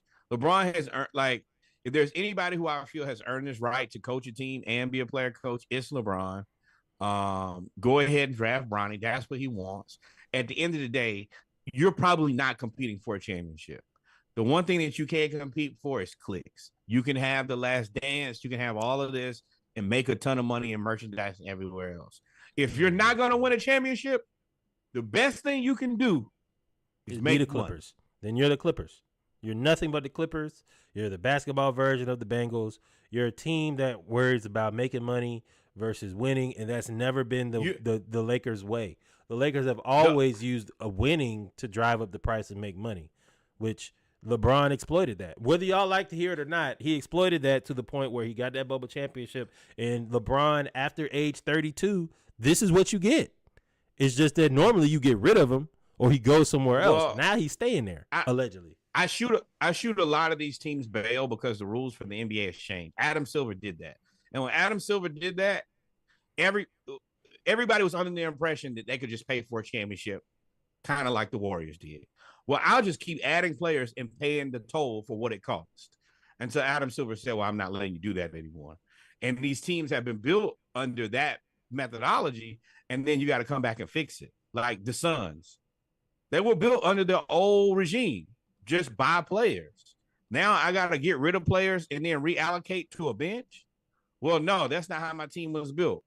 Or the Lakers, not built like that. The Warriors, not built like that. So all of these teams are kind of stuck in this situation where we paid these 3 Supermax guys, and that second apron is looming, and I'm not going to be able to get draft picks. I'm not going to be able to trade players. So, yeah, that's the reason if Tibbs knew how to manage his assets, they will be okay because they didn't overspend. The teams that did not overspend are safe right now. Not bad. They allowing Dallas to play.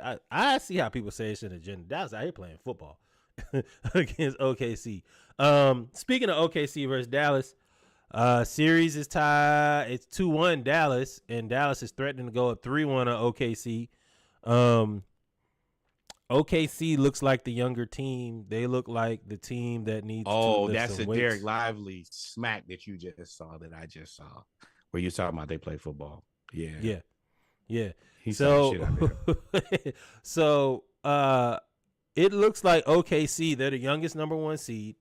They are media darlings, i.e., SGA and Chet. SGA was a Peanut butter MVP jelly finalist. time, peanut butter jelly time, peanut butter jelly time, peanut butter jelly, peanut butter jelly. Why my man dressed in Jeff, bro? I don't know. I don't know, man. You have Wait, hold on. Number one, SGA, dressed in Jif creamy, all leather. Chet Holmgren, consistently looking like he just finished the pack. At any point where you see Chet Holmgren, he like, oh, I just finished. But comfy. Jordan 3's on, jorts, button up, high as gas. You can tell. In Oklahoma, I don't know, man.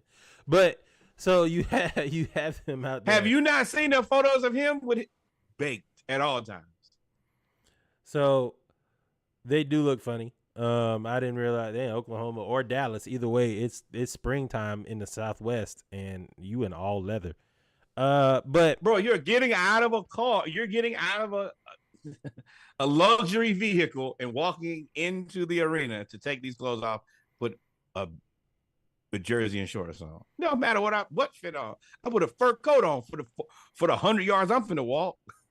Dallas looks like they about to get the Thunder up out of there. They're up by 11 now. I told y'all if the Thunder go down 2-1, Luka will smell blood in the water.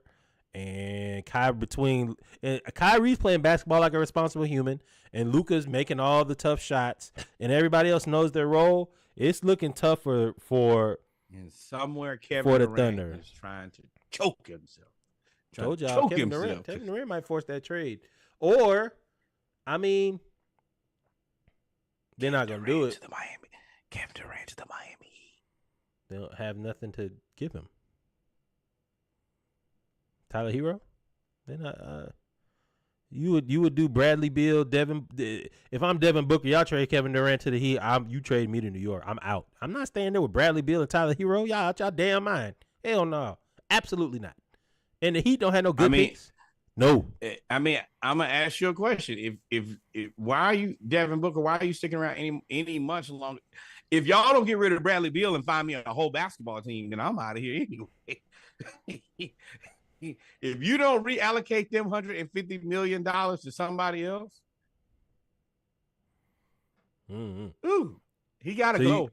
Bradley Beal and Darius Garland, big thieving. Steven. Man. They're stealing your money. So who you got? Who you think the Mavs gonna pull this out against OKC? It would be disappointing for OKC. It'd be great for the Hawks because they're going to have to make changes. They're going to have to do something. And the Hawks have all the currency right now with this pick plus Trey plus all these other role players that are grown-ups around.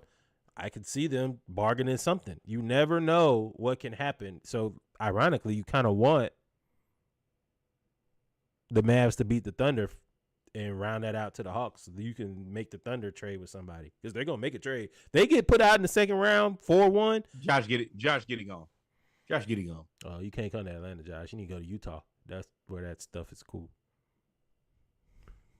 It'll be uniquely, he will be a very good basketball player in Utah. You would because you look boo-boo. He shot 3 air balls in the first half. I'm watching. He shot 3 and from all places, the 3, the foul line, and the layup. Shot all 3 air balls. I was like, oh, y'all gonna get beat. And I mean, yeah. But you probably want to say that'd be a good place for your boy to show up too. Shed at the 5, JC at the 4, Drake in the crowd. Jalen Williams, huh? Drake in the crowd sitting next to Karl Malone. Oh my God! Hey, I don't even want to put you in that, JC. Respect to you, JC. Get out of there. Come on back home, bro. Get out. Step by step. That's a whole nother thing. He will fit with all, like he talk about that on Saturday, but he fits with all of him and Alexander Sarr. Oh man. Jalen at the 3. Let's talk about the series of the game. This is the best series of the playoffs to me.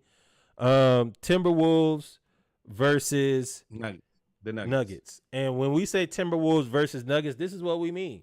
we mean exactly what this picture is if you're enjoying the video experience. If it's audio experience, it's Anthony Edwards after he has scored 30-something points and they beat Denver by 30 in game 2.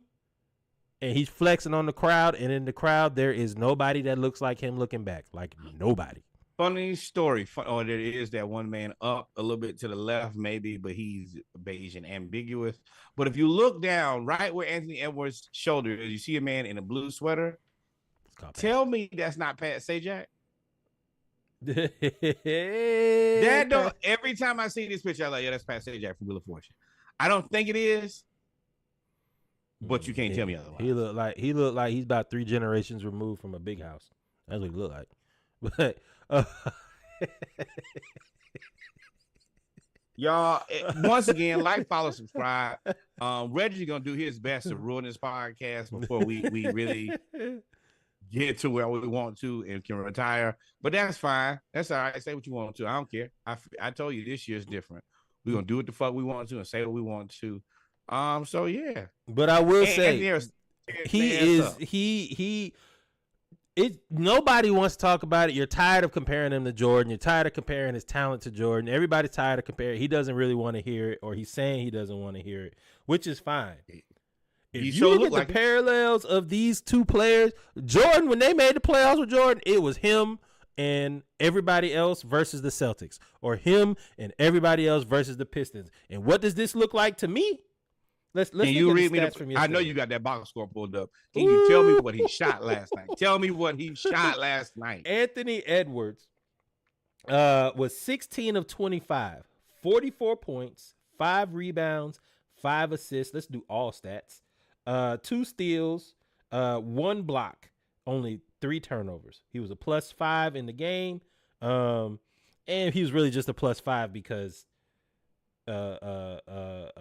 Aaron Gordon had the game of his life against them. And Joker had like 37, 7. Aaron Gordon had the game of his life.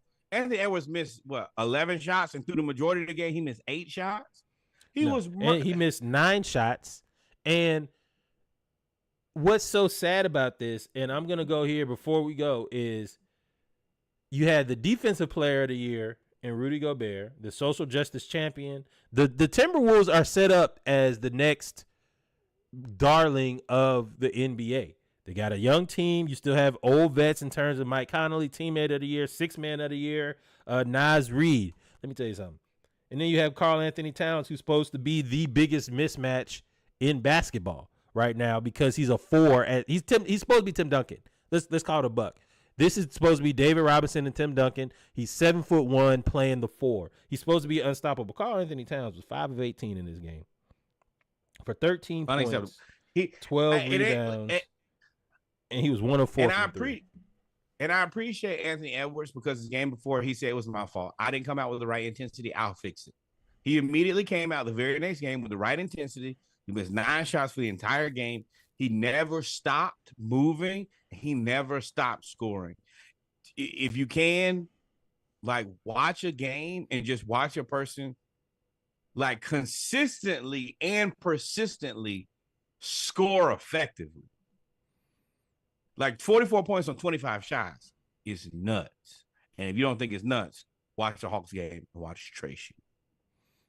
Yeah. So now I will say in this series, it should not be 2-2 because Jamal Murray should not have played game 3. Jamal Murray in game 2 threw a heating pack onto the court after throwing a towel on the court, after cursing out the ref because he basically got locked up. They 94 feet. Malone, the NBA, you can tell when the NBA is milking for views. Because Malone should have got ejected the way that he ran up on the refs. And Jamal Murray throwing stuff out there and only got $100,000 fine. Now, I don't like this comparison with Patrick Beverly because he threw the ball at the fan. And you're going to get 4 games. At 4 games, you're lucky you only got 4 games for that. Because they have no tolerance interactions with fans. Yeah, but fans do not play. You threw it onto the court. and almost hurt the entertainment. If anybody slips on the towel, if anybody gets hit with the heating pad, let me, and I want to go ahead, if there are any NBA players, I'm sure that listen to the pod, let me go ahead and tell you, you better not do this and think that you're going to pay $100,000. Because anybody else is getting suspended. Probably 3 or 4 games, honestly. I don't know how you didn't get suspended. And I'm going to tell you now, if I'm LeBron, I got $100,000 to spend. I'm acting LeBron already don't get nothing. He don't get fouls. He don't get nothing. I would throw everything. There's nothing I'll throw my shoes on the court. I slide on the court. I walk off the court. Whatever. I'm not going to media. I'm chucking shit, and you better not suspend me. So that's the weak part about Adam. And I mean, I'm gonna just keep it real. I thought about this all week. This was weak by Adam Silver. You set a very bad precedent, and I'm the person who, if I had enough money, I will call you out on your shit, and I'll throw something right on the court just so you could try to suspend me. I'm like, no, because that's interesting, but the NBA and leadership won't say it's a precedent. They'll say it's a start. They'll make an example out of you because they'll say that you knew better. Right? They're not going to say Jamal Murray, the way it is, a lot of times when somebody gets in trouble by doing something that you've never seen before, aside from causing physical harm like Ron Artest, you've never seen it before. Unseen. We are in uncharted waters. So you've never seen it before. So if you've never seen it before, you kind of give out a penalty. If you know better, think about it. When you was a kid, you got in trouble. If you told the truth, you kind of just was like, you got reprimanded. You may have got a whooping, but it wasn't as bad. If you do the same thing again after they told you not to do it, you've been a parent for too long already. Talking about it wasn't as bad. You think that my parents had a level of ass whooping? It's either whoop or no whoop, but the whoop is the ass whooping. It ain't like, oh no, I ain't gonna really whoop them. No, I got destroyed. Depends on what you do, but I will say like. You can't go out there if you know you're going to get suspended for fighting or somebody got suspended for fighting before you. You can't go out there and do it again because they're going to make an example of you. It's going to get harsher and harsher every time. So you can't now, I guess, unless you're LeBron. LeBron don't matter. He's wild card. He's Joker. He's at the end of the day, the message that I'm truly trying to get across is Adam Silver, this is way too weak of a punishment. This is disappointing. You knew that this wasn't right. And instead of doing the right thing, you did the easy thing. Yep. This is what it is. I mean, but you know what it is? They're trying to, like I said, this is all about views. I mean, you've got Reggie Miller saying he's even a bigger fan of Ant Edwards after game 4, when Ant Edwards was still talking trash. And there was an interesting thing that he said to Jamal Murray that he talked about. No. This is after game 3 when he said, no, this one is my fault. And that was kind of my thought process when he lost game 4 is that he owned up to game 3. It was my fault. My job is to come in and set the temperature for this team. And I didn't do that tonight. Game 4, he did that. So yeah, he'll have to learn. He looks, like I said, with the comparisons to Jordan, he's going to have to learn how to get his teammates involved. Now, I mean, there's only so much you can do when somebody goes 5'18". So Karl Anthony Towns. This is where Karl Anthony Towns should have owned up and said, hey, this was mine. Anthony Edwards took the last one, and I knew that Anthony Edwards wasn't going to take the loss on this one because it wasn't his fault. Yeah, I go 44. He said, I like talking trash. I like talking trash. Yeah. He said, we like that stuff. And then he said, well, I do. Yeah. That little, I do instead of we tells me that there's Karl Anthony there's Towns, a disconnect. You on thin ice. And let me tell you, there's a place that we can send you. At the place, and you could get me a point guard back. I can run pick and roll with Rudy, and then I can give you the ball. His name is Trae Young, and the contracts match up, and they can send him right on over here, and they would be that's fine. one play. That's one place where Trae will have to do what? Shut the fuck up. But think about it. He wouldn't have to play no defense. All he'd have to do is shoot, facilitate with a pick and roll, give the ball to Ant, and let Nickeil Alexander-Walker and Jaden McDaniels and all them play defense. If I'm Minnesota, I'd be on that. I'd be on the call. I'd be on the phone right now during the playoffs. the reason that I'm disappointed is if Anthony Edwards, as the younger player, can man up and say, hey, this is my fault, call Anthony Towns, this is your time to say, hey, I made the mistake on this game. I didn't bring it tonight, and I have to be better because Anthony Edwards did his part. Yeah. And we didn't get that from you. Nope. Now, Nas Reed, bro, you played. Let me look at your stats for last game. This is not Nas Reed. He played 18 minutes, and they didn't play him none in the fourth quarter. That's poor coaching. Sorry, I got to do it. He was 5 or 6. He did everything, and I mean, I'm gonna tell you, I saw it on the internet because the internet tore him up for it. They said he played good the whole game, and then when it rubber met the road, the tough decision was call Anthony Towns out and put Nas Reed in. No, it was not. You have a moment right now where you have the best defensive team in the league. All you have to do is play the correct lineup. If Nas Reed is 5 of 6, hey, Cat, bro, I understand your feelings could be hurt. I don't give a shit. Right now, we were up 2-0 on the road, and we came home. We could have won and gone back 3-1. Instead, you let Joker come in there and go absolutely ballistic. And Joker heard y'all talking too. Shaq, whatever you said that SGA deserved it, Joker played it off. From what I saw and what I've seen in the last 2, Joker played that off. Joker played that off of like, yeah, it's cool. You know, I don't really care about it. He may not care about it, but you ain't about to challenge him. You ain't about to sit there and say he don't deserve something. He came out there and he torched the defensive player of the year. Torched him.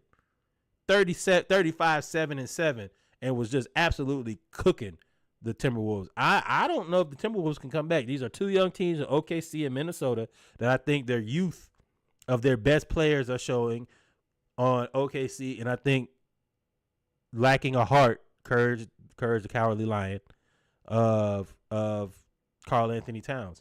You can't go 5 of 18. Dog, at the end of the game, you know, and we're going to move on because we got to talk about the Cavs packing it up against the Celtics and the Pacers and Knicks falling apart right before our very eyes.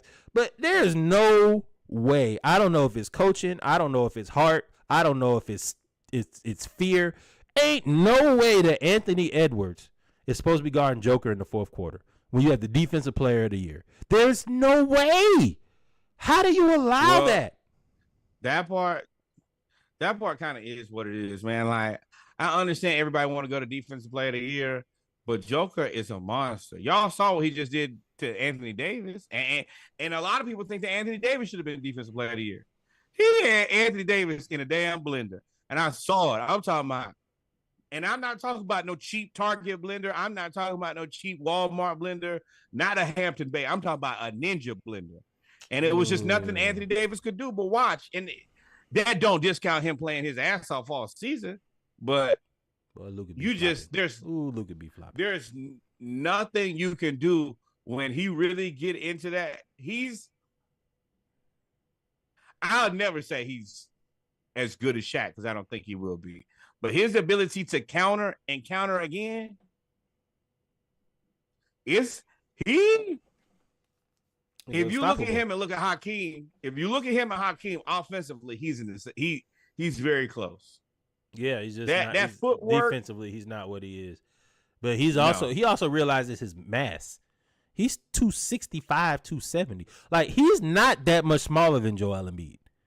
Joel Embiid is a big person, and Joel Embiid just looks bigger because he's 265, dog. He ain't no small person. And at the end when I saw him back Anthony Davis down when the Lakers got a little bit too close and he get the ball, it would just walk him down there, and it wouldn't even do that. When he played the Lakers and they it was no pump fake nothing. Anthony Davis guarded him and he put his shoulder in his chest and walked him all the way down to the end of and laid the ball up every single time. I was like, bro, ain't nothing you can do. I don't know if one-on-one you got like the way the rules are shaped towards the offensive player can't impede their progress. I don't know. I don't know if there's a soul that can stop him when he's truly committed, motivated, because you know what Shaq said pissed him off, and in his bag at the same time. At that point, he's different, but he's like Shaq. It's unstoppable. I don't care. You put a bunch of elite defenders, David Robinson was an elite defender. Shaq dunked it on his head. And that's before the rules changed. It's just certain people who sometimes you be like, you know what?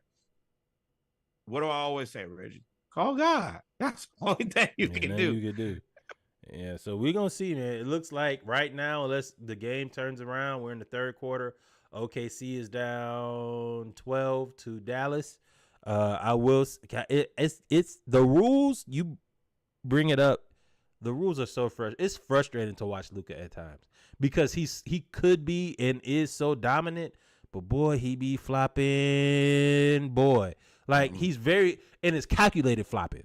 Like, okay, I'm going to go here. I know that he's going to try to cut me off. So when he meets me there, I'm going to dive into the crowd to make the ref call the foul. It's like, come on, dog. Like it's hard to watch a lot of this basketball when they do that. LeBron do it too. Oh, big old LeBron be grabbing his arm. Like all of that crap, dog. It's the hard to up watch and that. under scoop grab move. Oh, it drives me nuts. Luka does that all the time. As a defender, you're like that's you're literally standing like this, and there's nothing that you can do. Only thing I can do, that means you can dribble wherever you want to. You can set me like as an offensive player, you can set me up to kind of manipulate me to do whatever, because all I can do is put my hands here. Because if I put my hands as a good defender, if I'm in a defensive stance and I actually try to make a play on the ball, you go up and under and lock my arm. And you know who does that? You know who does that a lot too? It's the pump fake and then kind of like go up under somebody's arm like this. Jimmy Butler. It's the two scoops. Oh, yeah, it's the scoop. I hate Jimmy, and he did that move all the way to the finals 2 years in a row. And I was like, bro, I watched it. I was like, there's nothing you can do. Dude was literally standing like this. When it comes to that, Adam Silver is gonna have to figure that out. But Luka, because I understand, like, you don't like as an offensive player, like, okay, all right, no touching. That's one thing. Because Jordan and the rest of them, they were manipulating guys. But you've now gotten to a point where as a defender, I can't even really play good defense. What do they tell you? All right, well, get into a defensive stance, hands out side by side, and stay out of the cookie jar, but press the guy with the ball. You can't do that because all he's gonna do is scoop your arm. And it's like, bro, that's defense. You can't take defense out of the game in the hand.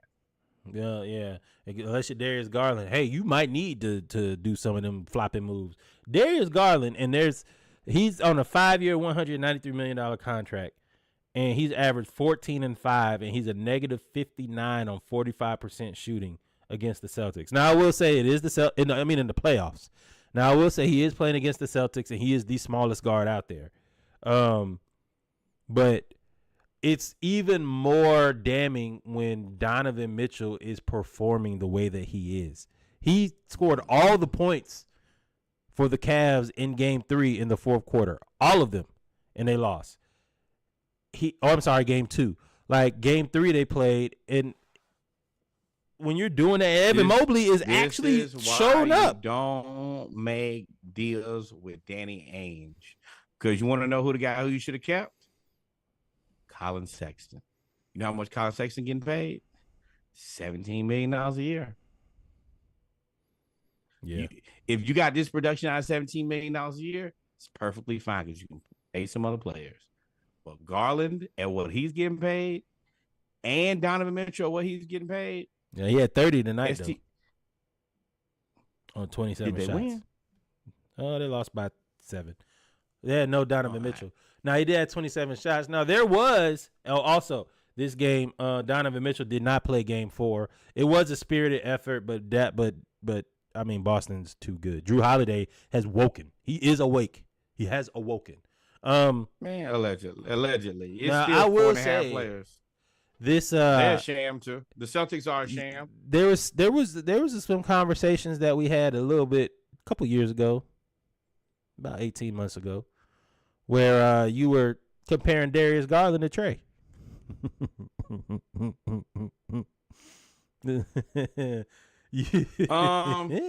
Yes and no. Tonight is a perfect example of a Darius Garland Trey night. 27 shots, 30 points, right? Or 30 points on 27 shots. So sure, yeah, if Darius Garland is your number one option, he probably going to get you 20, 25 points a night. So so you're saying Darius Garland is like Trey? You're comparing him to Trey. I just want to see you go double down on that. Yes, and no. Let me clarify that. Darius Garland is the second option on the Cleveland Cavaliers. We can agree to that, right? Yeah, sure, yeah. Donovan Mitchell is their number one option, right? Mm-hmm. I think that if you make Darius Garland the number one option, he's going to score probably 25 points a game. Now, I also think that he's not going to play a ton of defense. I think that he's going to turn the ball over a lot, and I don't think that he's going to shoot a high clip. So, yeah, in that way, he is very much so in the same kind of conversation as Trey. So who's better, Trey or Darius Garland? Oh, Trey. But Trey is better, but Trey is also more expensive. Is he? Yeah, hell yeah. What's Trey's contract? Darius Garland on 5-year, 193 now. That's $40 million a year. He is set to make $43 million. Yeah, Trey is 5 years, 215. I mean, that ain't too far off now. That's what the difference in what you paid for is better facilitation. No, I disagree. The difference is you overpaid for Darius Garland. Darius Garland should be on Jalen Brunson's contract at the most. To me, I agree. I do agree with that. He should be on a Colin Sexton contract. That's what he's about at. But Derek White. I think he is a good point guard if he has somebody to pass the ball to. Let me help you out with this. This will be Darius Garland's last contract like this. I mean, that goes without saying. That no, I mean not we necessarily. know that. Not necessarily, because he's probably going to be the guy who sticks around, and he's still young enough to get probably maxed again. Like he could get maxed again, but he's probably a $30 million player in real life. After next year, I could see somebody trading for him and putting him. He's a point guard that somebody needs. He's a point guard that can facilitate. I don't understand what he does dribbling it outside of the paint, but Darius Garland, he needs to show up. And this is also a bad matchup for him because you either got Drew Holiday or Derek White on you, 6'7" or a Bulldog or Jaylen Brown. I don't want to hear that. I do. And what you're getting paid, shut up and dribble. At that cost, bro, you have to perform. That boy said, that boy said, MAGA, you getting paid that much money, bro? You know how Reggie. Make basketball. One thing that I think that you know by now about me is if you get paid a lot of money, that's where the expectation should lie. And if you're not getting it done, like Darius Garland, you're just stealing. You're stealing a ton of money. You're stealing enough money that the next contract, you should probably take a team-friendly deal. You are the guard version of Tobias Harris. Like, you are out there looking boo-boo. Yeah, because you don't look nowhere near like an all-star. That boy got one off. Talk about maximizing your time. He got that one all-star and then signed that contract extension the next year. But that also is a product of Adam Silver, because before you could have just paid another, like, all right, well, we just keep paying money. As long as we're good, the Cavs in any other world just pay somebody else more. They pay for another wing and then they don't suck. But when I can't pay for that second wing because of the second or Karis LeVert, like those, if you're a $15 to $25 million player, the league just said, I love you. All the 30 plus, bro, you better be DeJounte Murray or better. Yep. And so the Cavs, I think, are about to get out of here. Pacers Knicks is interesting. 2-2. The Knicks may have just as bad of luck as the Hawks. They finally have a team. That can make it in a situation. I mean, we collectively do not believe in Boston. We don't believe in Boston. So not at all. If the Knicks were to stay healthy, they had a legit chance of winning the East because Boston is soft in the paint. They played 7 players yesterday. That's all that dressed out was 7. Well, that's the fault of your stupid ass coach who thinks he should play everybody 48 minutes. Haha, Mike. Yeah, Worthy, you talking about lay off Tibbs because he running players in the ground because y'all played well. Listen, we told y'all that it was going to show its ugly head. Some pause necessary. Somehow, because of the 65 game rule and everybody wanted to get all of their incentives in their contract, we told y'all some way it's gonna come back that Tibbs played. Josh Hart hadn't sat out the whole playoffs. He went to the bench for 2 minutes last game. It was the first time he went to the bench in the whole playoffs. Eventually, that's gonna catch up to you. It's cool to say, yeah, we're young and we get to play basketball for a living. Yeah, but I want to walk when I'm 40. Like I don't want to walk like Jordan when I'm 40. Like, come on, man. Stupid basketball, and that's the one thing of having a long-term concept and understanding of basketball is the short-term people are going to kick your ass week in and week out. It's the same thing I said about the Lakers, and that's the only reason I will always believe they won the bubble championship is they got a break to fully reheal, fully rest, and come back. But if you have to play straight through, they don't stand a chance. And that's the reason that every year since then, they haven't stood a chance. Same thing with the Knicks. Now, I watched Josh Hart play 48 fucking minutes. I watched OG Anunoby play 40 plus minutes. I watched Jalen Brunson play 40. Where did you refill this thing at?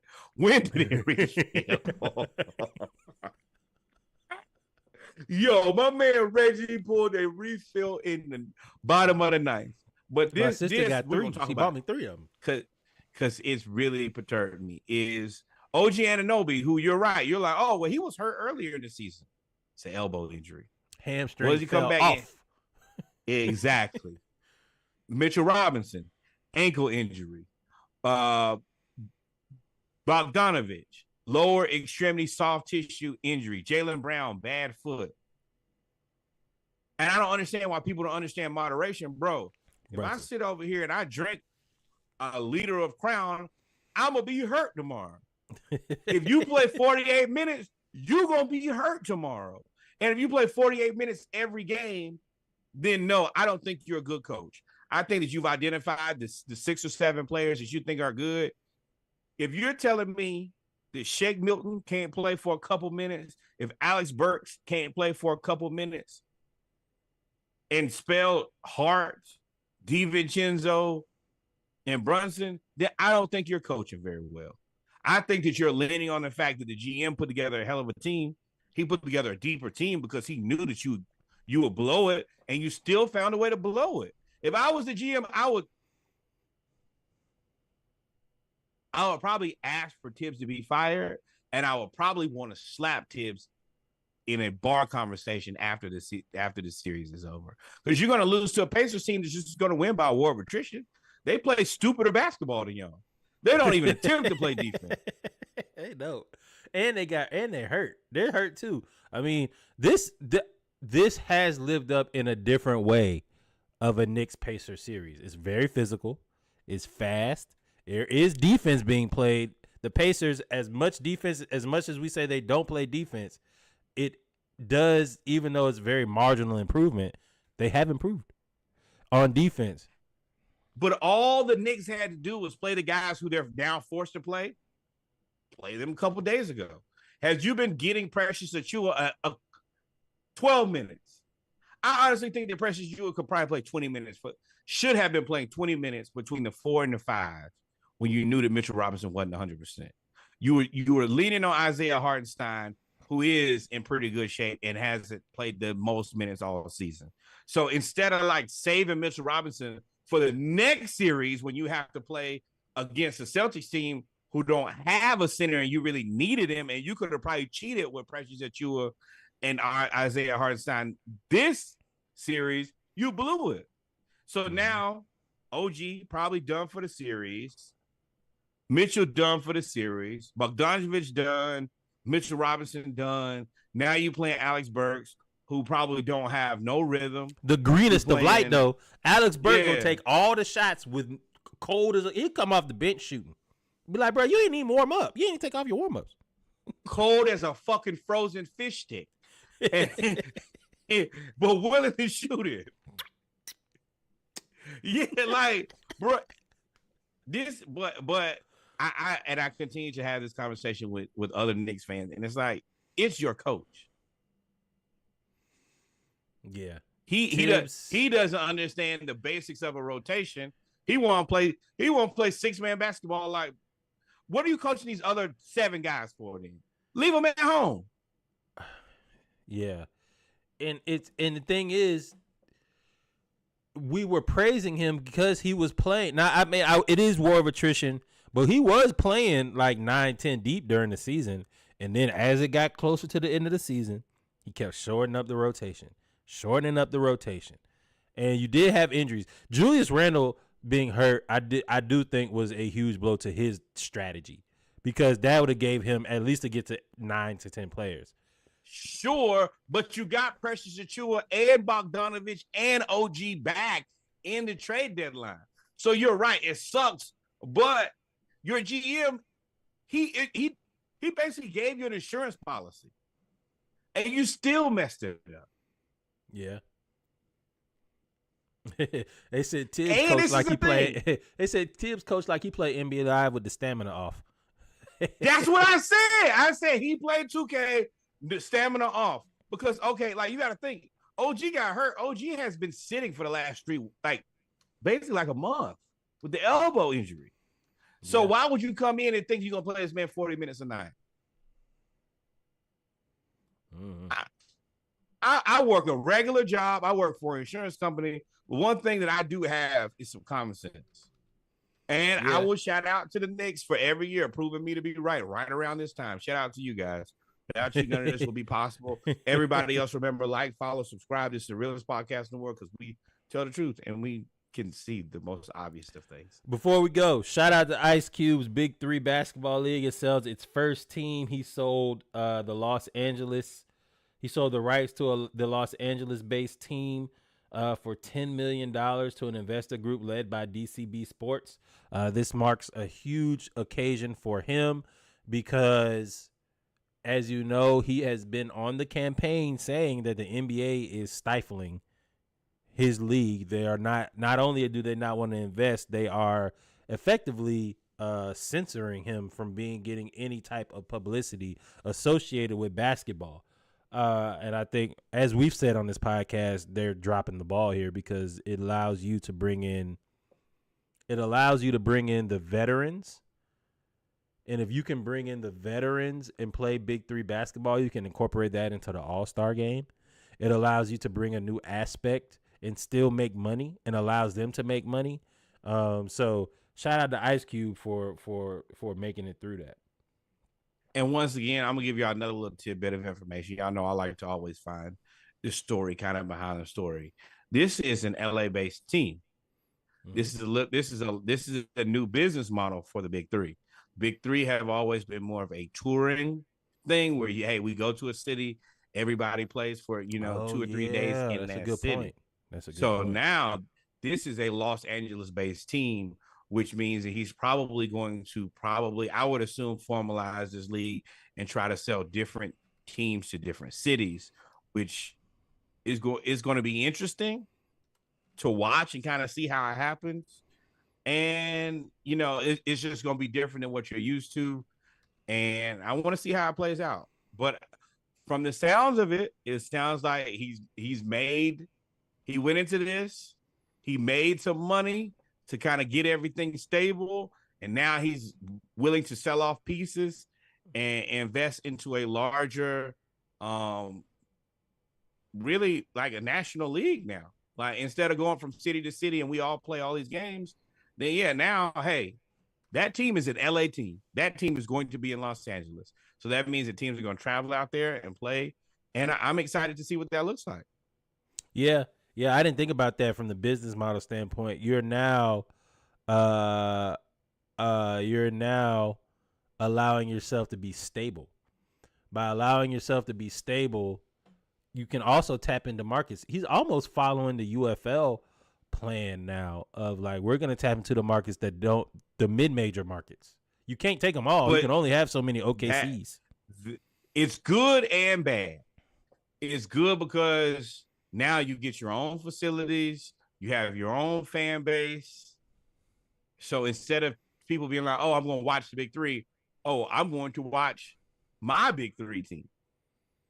But now you have team owners. And instead of paying for one venue for 3 days, that team has to have its own venue now during the season. Yeah, you have your more bills, more overhead, more expenses. Before we move on, I'm to football, excited, man. He seems to know what he's doing, but I wanted y'all to definitely staunch think businessman. about that. I believe in him. I believe in Ice Cube. He ain't really failed that much. Before we go to football, question: Austin Rivers, I got to bring it up. Austin Rivers said he could take 30 NBA players right now and drop them into the NFL. 1. 2, do you think it's easier? Do you think it would be easier for basketball players to play football and assimilate in playing football right now? Let me help everybody out here. He said that there is a handful of players. I went back and listened at everything that he said. He got into it with James Jones. He's right. He put a number on there. He said 30. No. I watched him talk to Pat McAfee, I think today. I do think that there are a handful of players from the NBA who could play in the NFL. I also want to be very clear. There are a bunch of guys who have played basketball before. Some have never played football before and then had Hall of Fame NFL careers. That's Antonio a one-way Gates. street. Antonio You don't know Gates, yeah. any basketball players who say, you know what? I'm gonna play football and have a Hall of Fame career.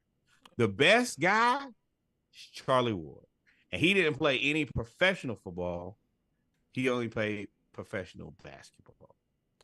Well, to me, we always talk about the evolution of basketball. We always talk about the evolution of sports. And basketball will always lead the evolution of sports when it comes to the player, because of the skill that's associated with this, because of the skill that's associated with basketball, they're going to always lead the evolution of the sport because, for example, Victor Wembanyama is 7'6" or 7'5" or 7'4", whatever he is. Yeah. In his evolution, he's basically Rudy Gobert with a handle. Now he can handle, he can shoot, he can do whatever. Well, now when you're 7'5" playing the 3, all of a sudden the 6'5" power forward no longer exists. So now the 6'5" power forward goes and plays football. He's now a tight end, Jimmy Graham or Antonio Gates or whatever, or he's a defensive end, Julius Peppers, right? So it's easier for them to go play football. I mean, Jalen Suggs, for example, is a mediocre basketball player for all intents and purposes. He was the number 1 football player in the nation. He was the number 1 quarterback coming out of high school. They were saying you need to play football. So I will say it's easier. Could you imagine Russell Westbrook in his prime decide, I don't go play free safety. 6'4", 205 pounds playing, or 195 pounds playing free safety, or tight end. Not tight end, or running back. Now I will say, because there's an evolution of sport, you'll always be able to safety or corner, or maybe wide an receiver. outside backer. But the thing about it is, there's a mathematical point that people are not taking into account. There are 400 jobs in basketball at any point in the whole entire world. In the world, you're adding the world players. There are 1,000 jobs every year playing basketball. I think they said in the entirety of NBA basketball, maybe 10. I think they said somewhere about 12,000 guys have ever played basketball ever. Sneaky, who's SG? When you say Suggs would not be a better QB than SG, I don't know who SG is. Yeah, but I'm gonna let you know Jalen Suggs was the number 1 quarterback coming out of high school. And once again, Paul's available. He was throwing ropes. He's a guy. I mean, let's be real here, man. Unfortunately, we're Hawks fans. We've seen a bunch of shitty players be on teams. Mm-hmm. And if I can watch Marcus Mariota, I can watch Jalen Suggs. Jalen Suggs would be a much better quarterback than shooting guard. Yeah, but you don't make as much money. Now I will say you don't want to discount the toughness and everything, but I think talent and skill wise, it's easier for a basketball player to assimilate to football. I don't know through the whole. I think you got like 10 good basketball players. I don't like know through the whole. Anthony Edwards, yes. Russell Westbrook, yes. I'm telling y'all, even though y'all don't like it, Ben Simmons, who played Australian rules football growing up, yes. Those people who but are. that's my point. I don't believe everybody, just because you have the skill and you're that big, you will be able to assimilate as quickly. I don't think Ben Simmons will. He's too tall. He's too much of a the Ben Simmons, LeBron, KD, they're two big targets. You haven't really seen a 6'8" tight end or a 6'8" skill player come in there and play. He'd have to be a defensive end, and even with that, he'd be Calais Campbell, which is not bad. But it would. I don't know if you have he would be a lineman, and I don't know if Ben Simmons is a lineman. You have to have mentality to hit somebody every play. I'm telling you, the Australian rules football is the only reason that I know that he's okay. Outside of that, you're probably all right. But if you can play Australian rules football, you can play American football because they don't play with pads. Yeah, but at the same point, that's where and he don't have to be good. He just got to be on the roster. And if you look at the mental aspect of it, basketball plays aren't as intricate as football plays. The basketball playbook, pause if necessary for this whole segment, is an iPad is going to be, or for paperbacks. Yeah. A football playbook, it's an encyclopedia. It's the football terminology, the football playbook. You have to know, instead of knowing four other people do and dictate what they do, you have to rely more on the play, on the scheme, it's very few players that you could just say give the ball to in football and say go do something. It's very few that you can do that. No. But okay, like when I look at certain guys, all right, it's certain guys like, all right, well, receiver is a position where like you're right, it's intricate, but at the same time, it's a route tree. You gonna run there. 10 routes on the route tree. You're going to want a variation of that. Now, will you do it correctly? Maybe not. But, I mean, it's plenty of NFL players who don't be running the route tree, right? Yeah, but I'm saying at 6'6", 6'7", you're a big target. You play receiver. You've been jammed. What do they tell you when you line up as a receiver and they in press coverage? Make yourself small. Off you. Keep your hands off you. Make yourself small. Don't give them a target for him to move you. Also, you got to put your hands like it's kind of like Randy Moss. You're right. Make yourself small. Unless you're Randy Moss, put your hands on me, bro. That'll be the worst decision you make as a corner. I don't know nobody in the NBA that run a 4-2. I don't know nobody right now in the NBA. You don't have to run. Maybe a 4-2 Russell Westbrook. At that. Oh, what do you think? What do you think De'Aaron Fox run? 4-5. Oh, you're crazy. Maybe the fastest man in basketball. OKC don't even want to win this game. He probably run a 4-4. I don't think he run a 4-2. I think that Anthony Edwards, you could find a spot for him to play. Now these guys are not going to play in the most technical positions. They're not playing quarterback. Anthony Edwards would be a quarterback. He was already said he was a quarterback. Not playing quarterback in the NFL, bro. You better get over there and play safety. Like, bro, deep thirds. All right, coach, that's it. Now, no, like. I'm not asking anybody to be a high-level player at this because no, that's not your chosen profession. But can some of these guys be serviceable? Hell yeah. You can't none of y'all get out there and do nothing with Kyrie though. Call God. Yeah, ain't much you could do. But that was an interesting discussion. Destroy you. And I'm a football guy, but look, man, and I had this conversation in college, and I was on the other side. Football players is at the third. I like, bro. Supply. Dude from North Carolina was like, bro, they are 6'5". He was like, you could take a 6'5" guy right now, and most basketball players have big hands, pause if necessary, so they can grip the football and be able to throw it a lot further. Like, Bronny James should be a cornerback. I hate to tell you, 41 inch vertical, 41 inch vertical. You are a perfect cornerback. 6'1", 40 inch vertical, 200 and some pounds. Probably runs a 4.4. Like, you would be crazy. Exactly. Yep, let Bryce play basketball. But, ladies and gentlemen, we come to the end of the basketball segment. We got one more segment to go. We got our football segment. We're going to talk about I guess we got some college football stuff to talk about. It's a little bit, and then we got some NFL stuff to talk about as well. More Anglo-Saxon quarterbacks getting paid. Dallas, y'all been hold on now. Falcons QB room. Hold on, y'all course, going home. as well as a few other things. Y'all stay tuned. We'll be right back. Episode 151 of the I got one more Splashcast. drink in, man. We'll be right back. Like, follow, subscribe. I don't. This is it for me. Oh, well, yeah. By the time you finish that, also Splashcast. What we got, Reg? 24 of them things. We ain't waste no time this week. 24. That's it. Nail on the head. Shout out to Drake and the BBL. That is crazy. That BBL Drizzy. Hey, nope, we ain't going BBL there. Drizzy. We'll be right back. Y'all stay tuned. Like, follow, subscribe. We'll be right back.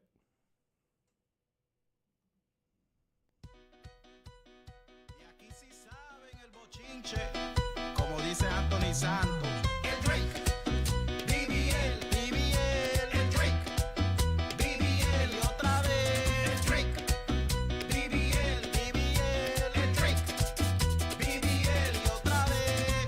Oh, dijo, oh, dijo, oh, dijo, oh, dijo, oh, dijo, oh, dijo, el Drake, BBL, el Drake, BBL y otra vez. El Drake, BBL, el Drake, BBL y otra vez. Oh, dijo, oh, dijo, oh, dijo, oh, dijo, oh, dijo, oh, dijo,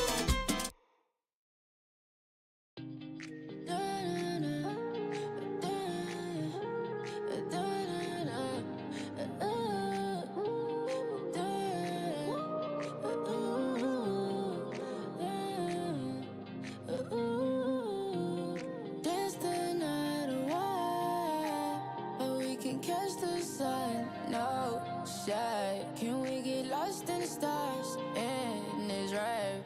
Like my sunshine shot it when it rains. Do you wanna kick it with the cool kids? Do you wanna kick it with the cool kids? Do you wanna kick it with the cool kids? Do you wanna kick it with the cool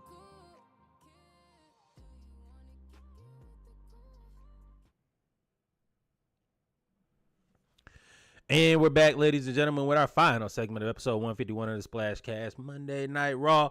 Our football segment got a few things we're going to talk about today, man. NCAA football, college, pro football as well. You know we got to talk about the Falcons. But before we get there, let's talk about, you can always do what? Like, follow, subscribe. Absolutely. Tell somebody about the podcast, support it, send some money to the Cash App, share it on your Instagram, like it, tell somebody else about the Splashcast playlist. I see y'all steal my music all the time. Y'all steal my music, put it on your Instagram and won't tag me. You're filthy. You're filthy. Yeah, man. I will say, driving back this weekend, you can throw on that Splashcast master playlist in between your podcasts, or you could throw on that episode because it's a solid 1.5 to 2 hours. It'll get you where you need to go. I do not miss. I challenge myself. I'll wait a couple weeks, go back and listen to an old playlist. I don't be missing, yo. I'm a just playing curator of vibes. Yeah, I will say it's tough, man. We starting to get the same taste in music. Like for the most part when it comes to this new music. That new Meg. Whew. Meg, what you say what you want about Meg, she be rapping. Woo, and Kendrick has got us back to rapping. We talking about rap now. We ain't talking about that. A small rap break here. I listened to the Gunna. I know that some of y'all like it. If y'all like it, cool. Not me. I do. I did. I said I didn't, but if you listen to that riding, you mean get your little get your little libation and you riding through downtown at about 11, 12, 1, 2 in the morning through the nightlight with the skyline. That's tough. It was tough. I agree. It's background music. You put it on, you can spin it. Good real music. Yeah, Instagram real music. But you know, Drake and Kendrick have brought us into this. Well, I need to hear what you have to say. The most Grammys and a Pulitzer Prize winner. That's kind of hard to cool.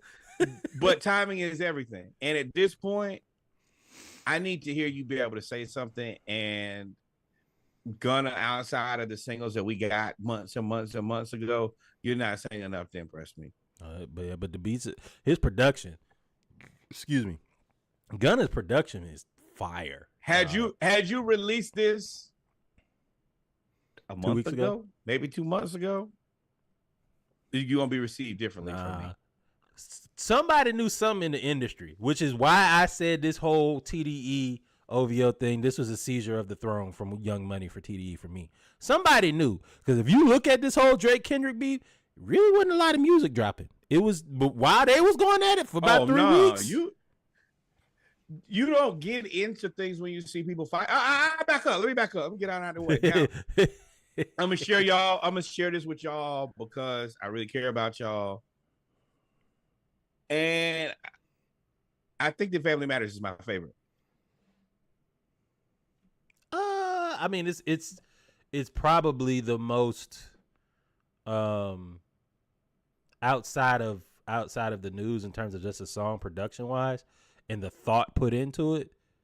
Yeah, I mean, it's probably the best overall. I had to give myself some time, but I continue to go back to, like, I like Not Like Us for what it does.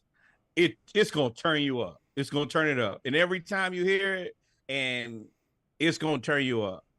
But Family Matters to me is the song that I continuously go back, and I enjoy listening to that song the most.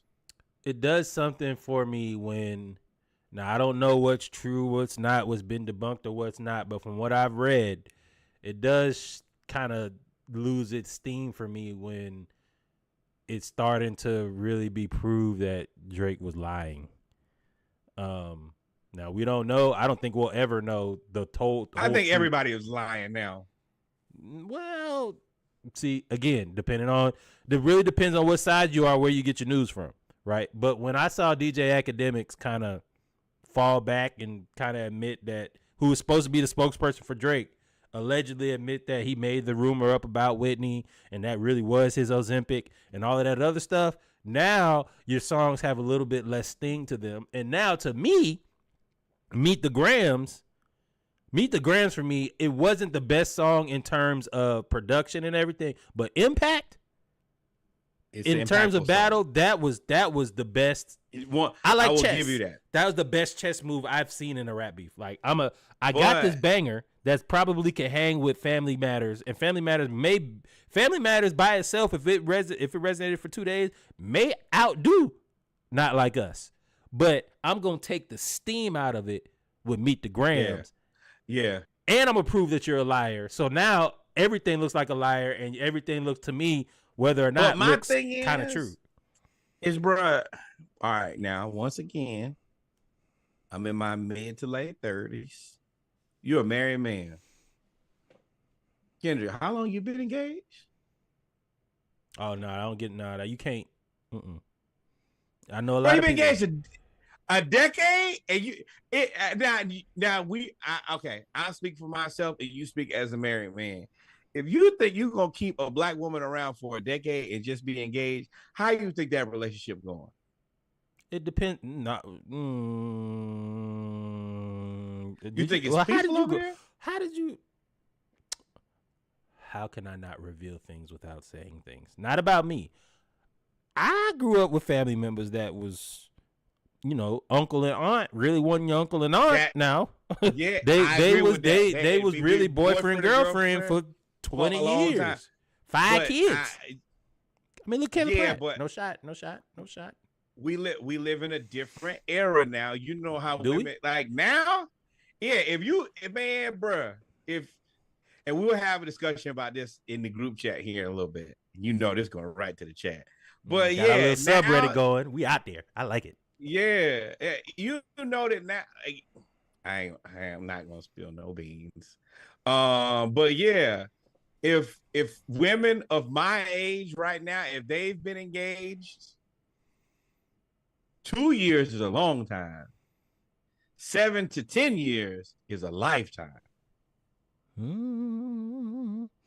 You're forgetting I a don't know. large factor in this argument now. Him being rich. There's a lot more tolerance when them green bucks is over there now. You're right. But I mean, at this point, they got a couple kids and whatnot. Like, she gonna get her like money. It's Is common not law at this point. So I mean, money and all that stuff. Though it's really just perception. Now you never know.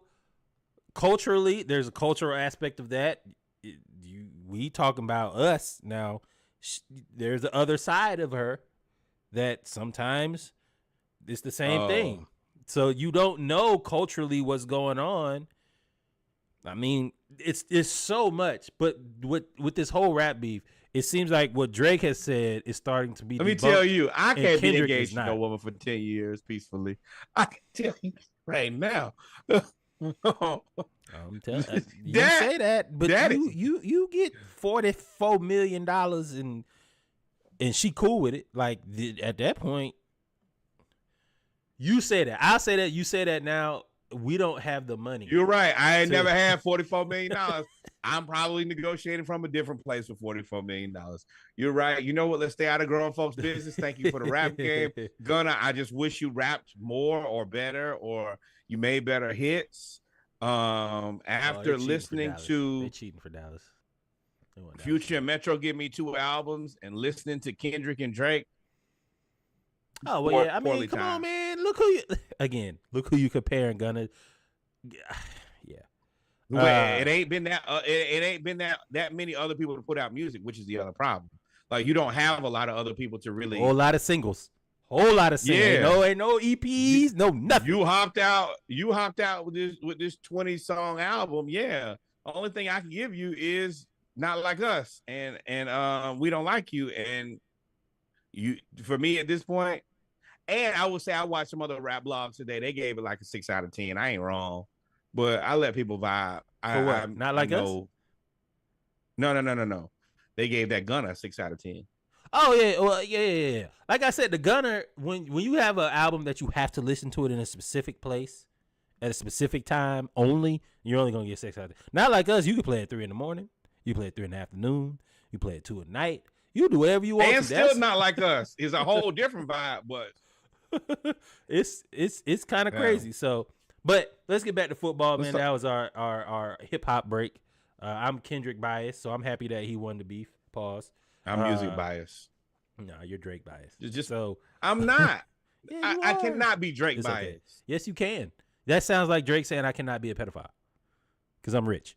That's exactly how that sounds. Boy, fuck you. No, no. It ain't nowhere near the same. Even if I was wrong, his variations are wrong here. Let me tell you. Hey, man. Hey, SEC coaches have a group chat. Hey, man. I put that on here because I feel like. I feel some type of way about like. I ain't gonna lie to you. You posted that in the group, and I was like, first thing, the reason I feel some type of way. I feel some type of way because there's no black coaches in the SEC. So now it looks like the overseers buying the workers. I don't want to say the word. They look like overseers. And if that's the case, but you know they hate each other too. Yeah, they hate each other. I will say now, from a non-racial aspect, I know that group chat is fire. I know Lane Kiffin is out there shooting at everybody, and I know Nick Saban is happy to leave that motherfucker. You know he's still in there though. Cause nobody put him out. Yeah, Kirby. Nah, you got to go. Kirby is Nick my group chat. Nick Saban let himself out before Kirby. Man, Nick Saban will get back to coaching before he let Kirby put him out of anything. And Lane Kiffin. I'll be honest. Lane Kiffin is me in the group chat. Yep. Lane trolling everybody. Eli Drinkwitz like, yo, we coming for you this year. Like, boy, shut up. You know y'all. Go to terrible. hell. I'm not even worried about your team. I'm disrespecting everybody's team except for like the two people who I respect. And I'm not talking to you in the group chat. I'll hit you on the side. I'm not gonna be in that group chat. If I gotta play Georgia, imagine he said I'd take no shot at you. Oh, imagine sideshow Billy out there, screen throwing Billy is out in there and just getting cooked by Lane. by hey, Kirby. Billy, Anthony Richardson looked mighty good for the Colts. We'll find out. Hey, damn, Billy, Ricky Pearsall got drafted by the 49ers. He's gonna be a killer in the pros. Damn, Billy, what you doing? I'd be terrible. Look for Debo Billy to would the be. Falcons. Billy would be. I would pick on Billy if I was Lane. I'd be bullying Billy in the chat, and that's fucked up. That's my coach. I would too, because you know he seemed like he chat like he seemed like he text like he talk like slow. Like you just hit him with 10 quick messages, 10 quick jokes. He ain't gonna be able to get back at you. It's over with. Hey, Billy, you see the second half of y'all schedule? Rest in peace. Billy, are you counting? Are you counting the hash marks? I bet you know exactly how far it is from the middle of the field to the left and right hash. I know you know that like the back of your hand. Billy, go ahead, send me a resume, dog. I can see if I can make you a grad assistant or something over here next year. Oh man, not a grad assistant, not pulling a what's the coach that coach for Tennessee that went to Alabama? That's smoking the cigars. I'm dropping you on the rung, bro. You can't start back. You can't start at the top. I saw what you just did with Florida. And quietly enough, they had a couple players because ask Kirby. He got your running back. Yep. That's gonna be a fun game. Another team. If they could just put me in that chat and let me talk shit to Billy Napier, I will pay y'all to let me be anybody and just be a ghost in there and just shit talk Billy Napier for like 20 minutes. Lane, holler at me, bro. I know you'll love it as much as I would. Speaking of underachieving or overachieving when it's too late, the Pac-12 put a college football team in the title game, had the number 1 pick this year, and 6 of the first top 15 players drafted. I don't think there's been any other conference to have stuff like this other than the SEC. And they couldn't get a media rights deal done, and they're now dissolving the Pac-12 right when things get good. Not at the Pac-2, if I'm not mistaken. That's ugly. Oh, no. What is that guy's name? Who? The former commissioner who blew it. George Kliavkoff. Papadopoulos. Kliavkoff.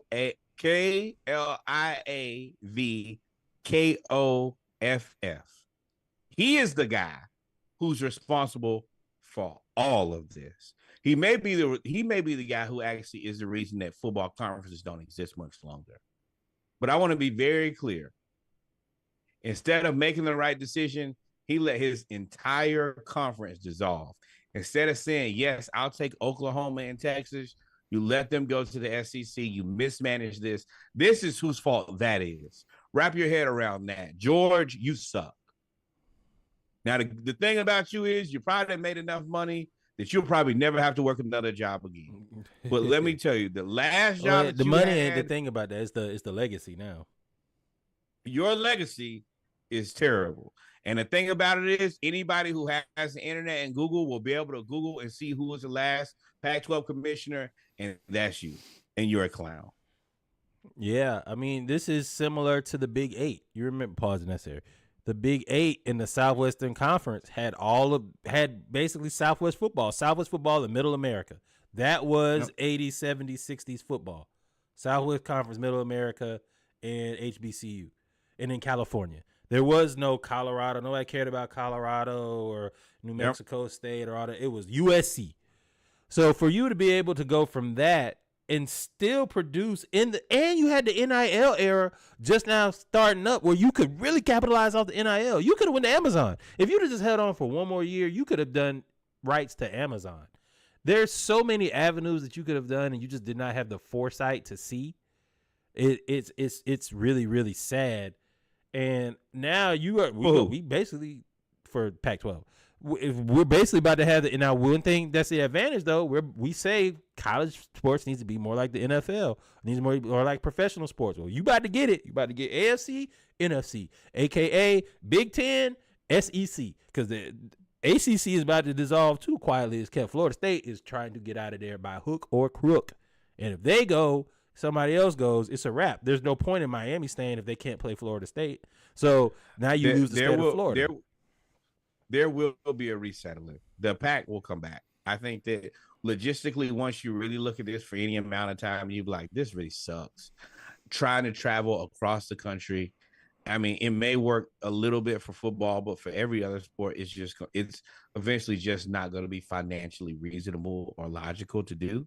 And you're going to end up losing a lot of recruiting, because if I live in California and I want to stay there so my parents can see me play, and then I have to go to Columbus, my parents are like, no, I'm not going to do that. So I want to figure out another way around. Depends on the health, because NIL kind of negates that. NIL negates well, you're right. All that stuff about players, family not being it. able to go nowhere. That's over with now. They doing NILs for private jets. Valid point. So it's you're right. It's interesting. But for me, I mean, it's a lot. I got to see more. I need to see more. But to me, I think that eventually it just doesn't make sense to have California teams consistently going to the Midwest to play football.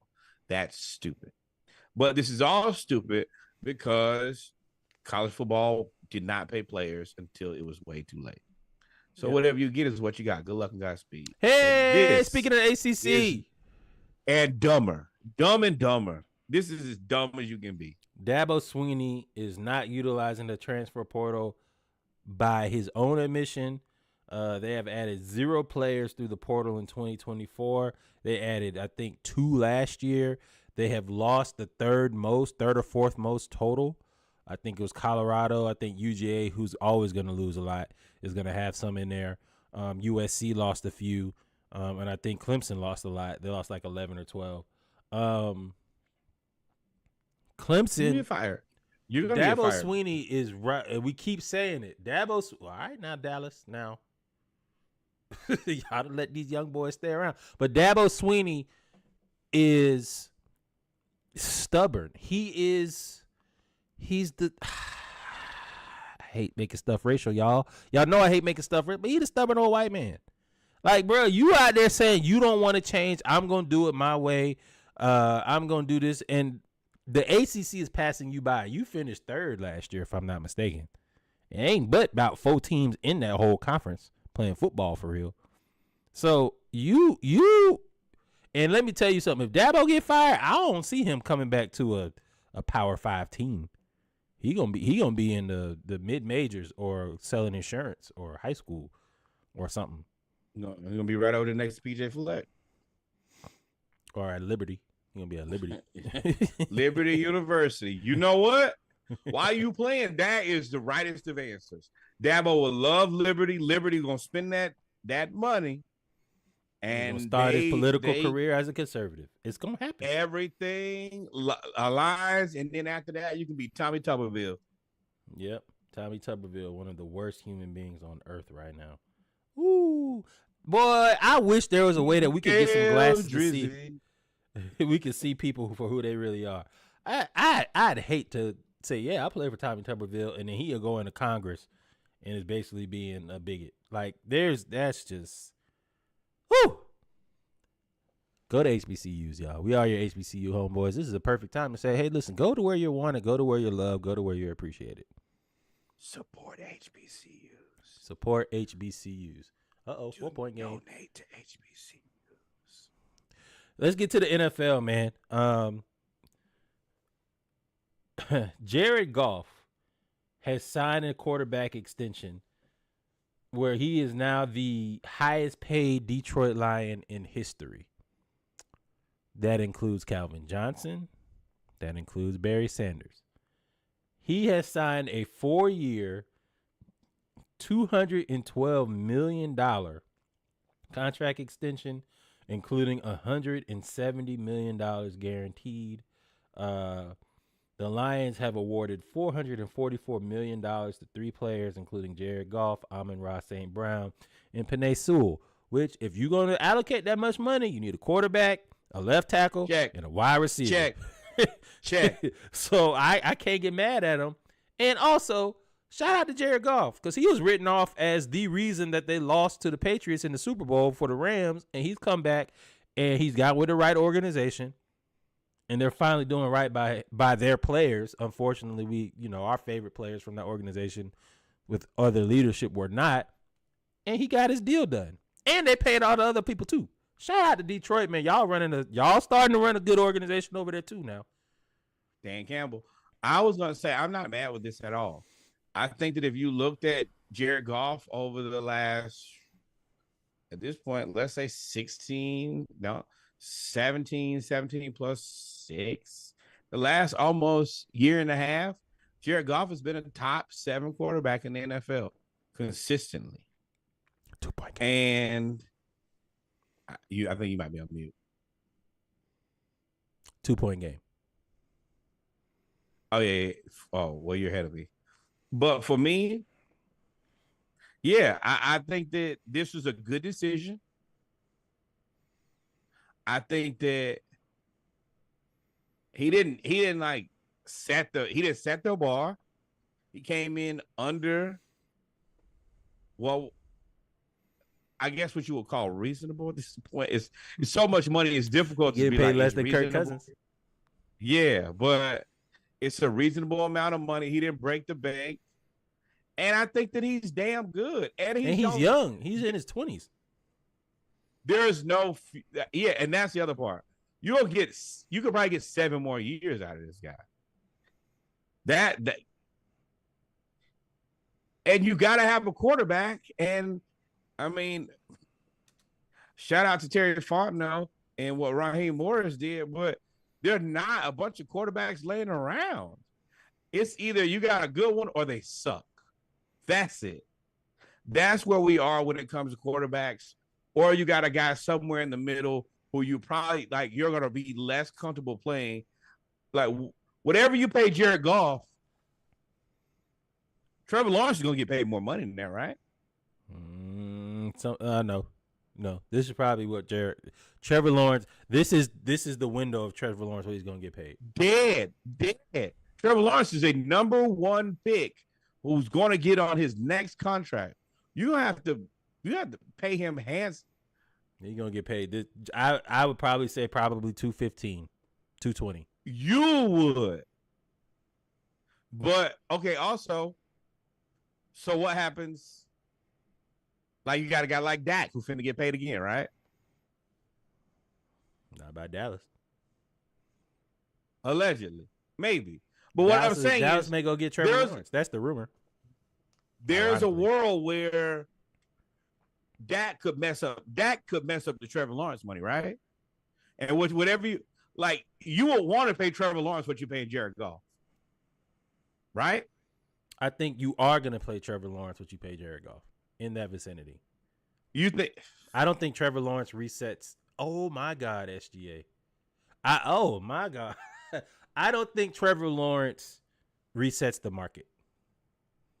As the number 1 pick in the highest recruited quarterback, all of Too much tape says he doesn't warrant that. Too much tape. Fair. Now, I'm not saying Jacksonville isn't stupid. I'm saying, and I want to tell y'all continue to follow. Y'all know this has been like a underlying storyline for me for like the last probably at least a year at this point. I want to know what Trevor Lawrence gets paid. Either you pay him big money because you invested a 1st-round pick into him, or you don't pay him big money and you tell us if you think that he's like mediocre. Jared Goff. He's gonna get paid like Jared Goff. That's my answer. I want to see how that plays out, but I'm open to it. But I do think somebody like Dak is a problem for you. Hell, I think that Kirk Cousins is a problem for you. Not anymore. Not after seeing Jared Goff. Look, it's cool. Kirk Cousins getting $62 million this year. He getting $50 million next year or whatever. Oh, that's a foul. Wow, Luka just shoved. No. Okay, so let me tell you why I think the Kirk Cousins is a problem for Trevor Lawrence. Is because he's not going to get paid before the season, right? Just going to get paid at the end of the season. Well, at the end of the season, I think that there is a situation where we may move on from Kirk at the end of this season. So that was an interesting take that I thought about it, but I did not see that coming, because you made this point a long time ago and you kind of stepped past it because we were so in shock by the Michael Penix draft. But you said, hey, there's going to be teams that need a quarterback. And you just said there's not a lot of quarterbacks here. And you've said this consistently for the past 4 months. Somebody's going to get hurt, or somebody's going to be better than they thought that they were going to be, and they need a quarterback. And Kirk Cousins, while the money is wild up front from what optics-wise, after a year, you can make that work. He's an asset. As soon as we paid him $50 million for the signing bonus, and then we pay him another $40 million for the year, he's now an asset because he's looking for a job. He's gonna want to go to a winner, and we paid the toll for the majority of it. So if you say, "Hey, Kirk, we give you $40 million to be the quarterback for Jacksonville next year,"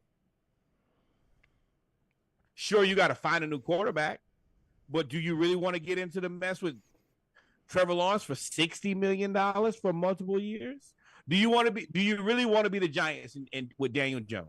That's the question that you got to ask yourself. Nobody does. Because the Giants don't even want Daniel Jones right now. Jesus, this is crazy. Yeah, I'm sorry, y'all. I'm listening and I'm talking about it, but I'm also watching the Thunder grow up before our very eyes right now. Mark Cuban looks shocked in his Just for Men hairstyle. Jalen Williams with the two-hand flush. Nice work. Boy. Keep watching. The Falcons will allocate $79.23 million to the quarterback position in 2024. I told y'all Terry Fontenot was the dude in college that put the person in college that put all of their eggs in one basket and it ain't work out. And he's like, that will never happen to me again. Never happen again. Know why it won't happen? Because I'm going to dedicate $80 million of my $190 million roster to 3 players. They all going to be and the I same. want y'all 3 to, quarterbacks. I want y'all to look now. If y'all looking at Kirk, y'all looking at the Penix. Taylor Heineke at $2.5 million is a steal. Man, I'm chilling. That is somebody's answer. And that's a lot of bodies' answers while y'all playing. Like, is Taylor Heineke? That's the swindle in the making right there. Is Taylor Heineke really that good? No. But is he better than Marcus Mariota? You fucking right he is. You want to know how I know? Because the Arthur Smith is fired. I know it. I done seen it with my own 2 brown eyes. I saw it. And if you're telling me that things are going left for you and you got to hold on to your team for a couple more games, what would you like to buy Taylor Heineke? I'm about to say now, I'm going to tell you what Taylor Heineke is. Y'all done played Monopoly. Y'all know the light Taylor blue Heineke squares. is like Marvin Gardens. Nope, not Park Place. It's that green. Right before you get to the blue, if you need something to fix to keep you in the game, you right at the point where everybody to start putting houses and hotels on their properties, and you need something to keep you going. Mm-hmm. Now, some days it's gonna be St. Charles, but some days it's gonna be Marvin Gardens. But both of those, when you broke, are all you need. As a veteran Monopoly player, I can tell you that. And that's the answer at this very moment. Yep. Y'all need an insurance policy. There are teams that need an insurance. Now, I will tell you, the Saints won.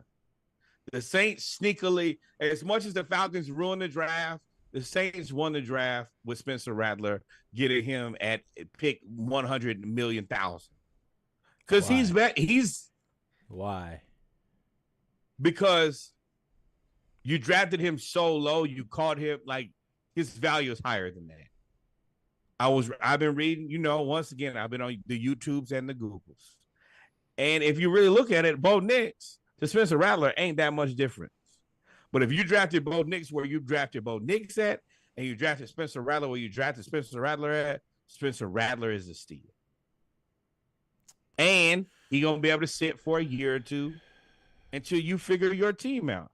And he's going to be a guy who's not going to ask for $18 trillion when he does get a little bit of money. For the Falcons, I wonder, because Penix, of course, the hype machine is real. They're throwing everything up. They're showing everything. But Penix looks good. He has the quarterback build, long arms. I know. But if he does work out, the Raiders, that team, with what they have on that team, would be a good place for Kirk Cousins. They already got Devontae Adams. They've already got a good running back. Antonio Pierce tight ends. will be trying to do his damnedest to keep his job. So sure, I'll take Kirk Cousins in a pinch, and maybe I have to. Now, we overpaid and had to pay him $50 million. Bam, gave him the cash. I want it back in draft capital. I can get my return on investment because somebody's going to be trying to keep a job for their second year. And when you're trying to keep that job,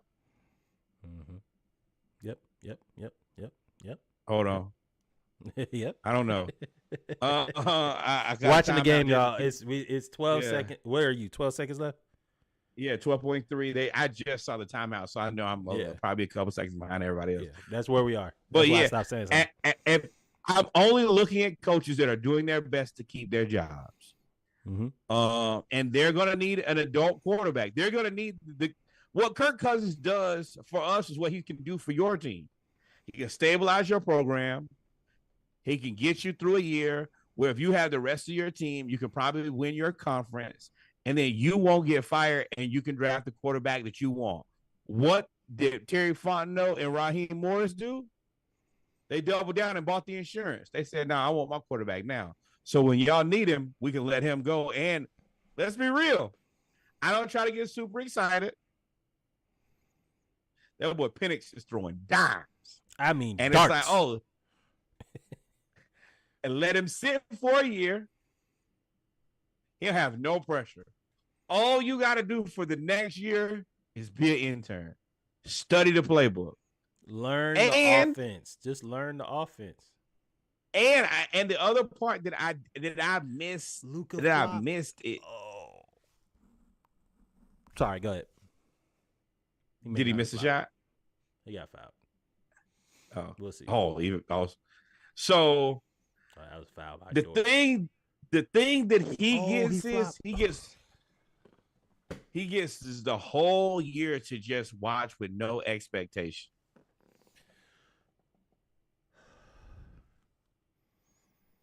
That was a makeup call. He definitely got fouled.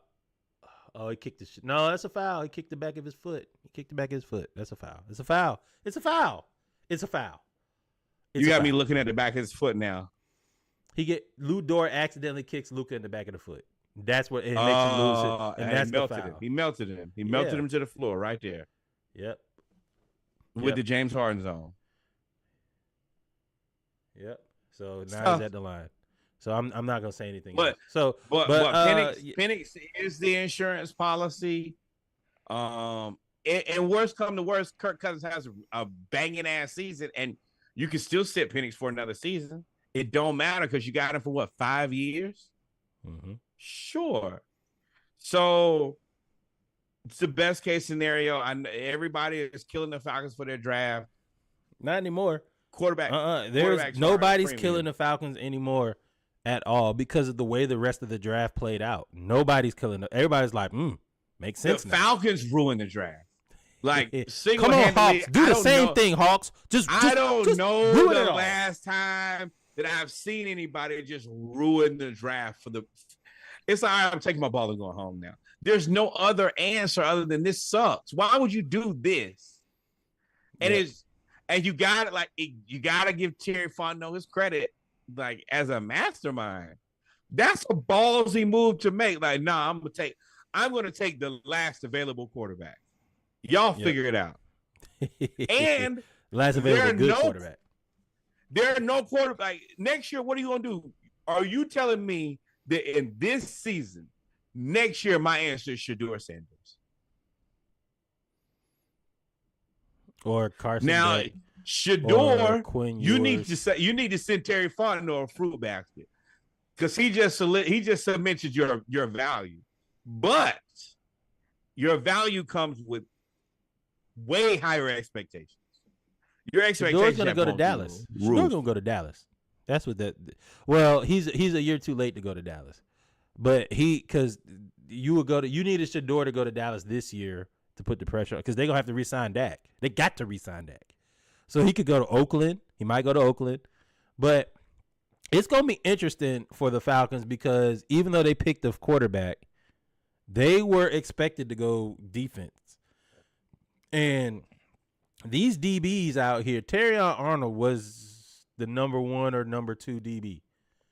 So if he's the number 1 or number 2 DB, he has said he's the media darling of Detroit. He has said if my mom missed the free throw? Yes. If my mom was a receiver, I'd jam her into the dirt.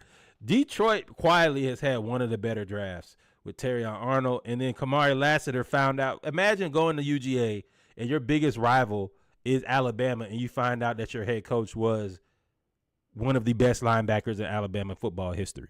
And he didn't know. So that was always fun. I'm kind of speeding through this because I really want to see. You don't have Google, my. No, why? No, they run a tight ship over there at Georgia, bro. You. I got jokes, but I can't say them. Because of this, I literally had a speeding joke. Chiefs Rashee Rice, he's a suspect in the alleged assault at a Dallas nightclub earlier this week.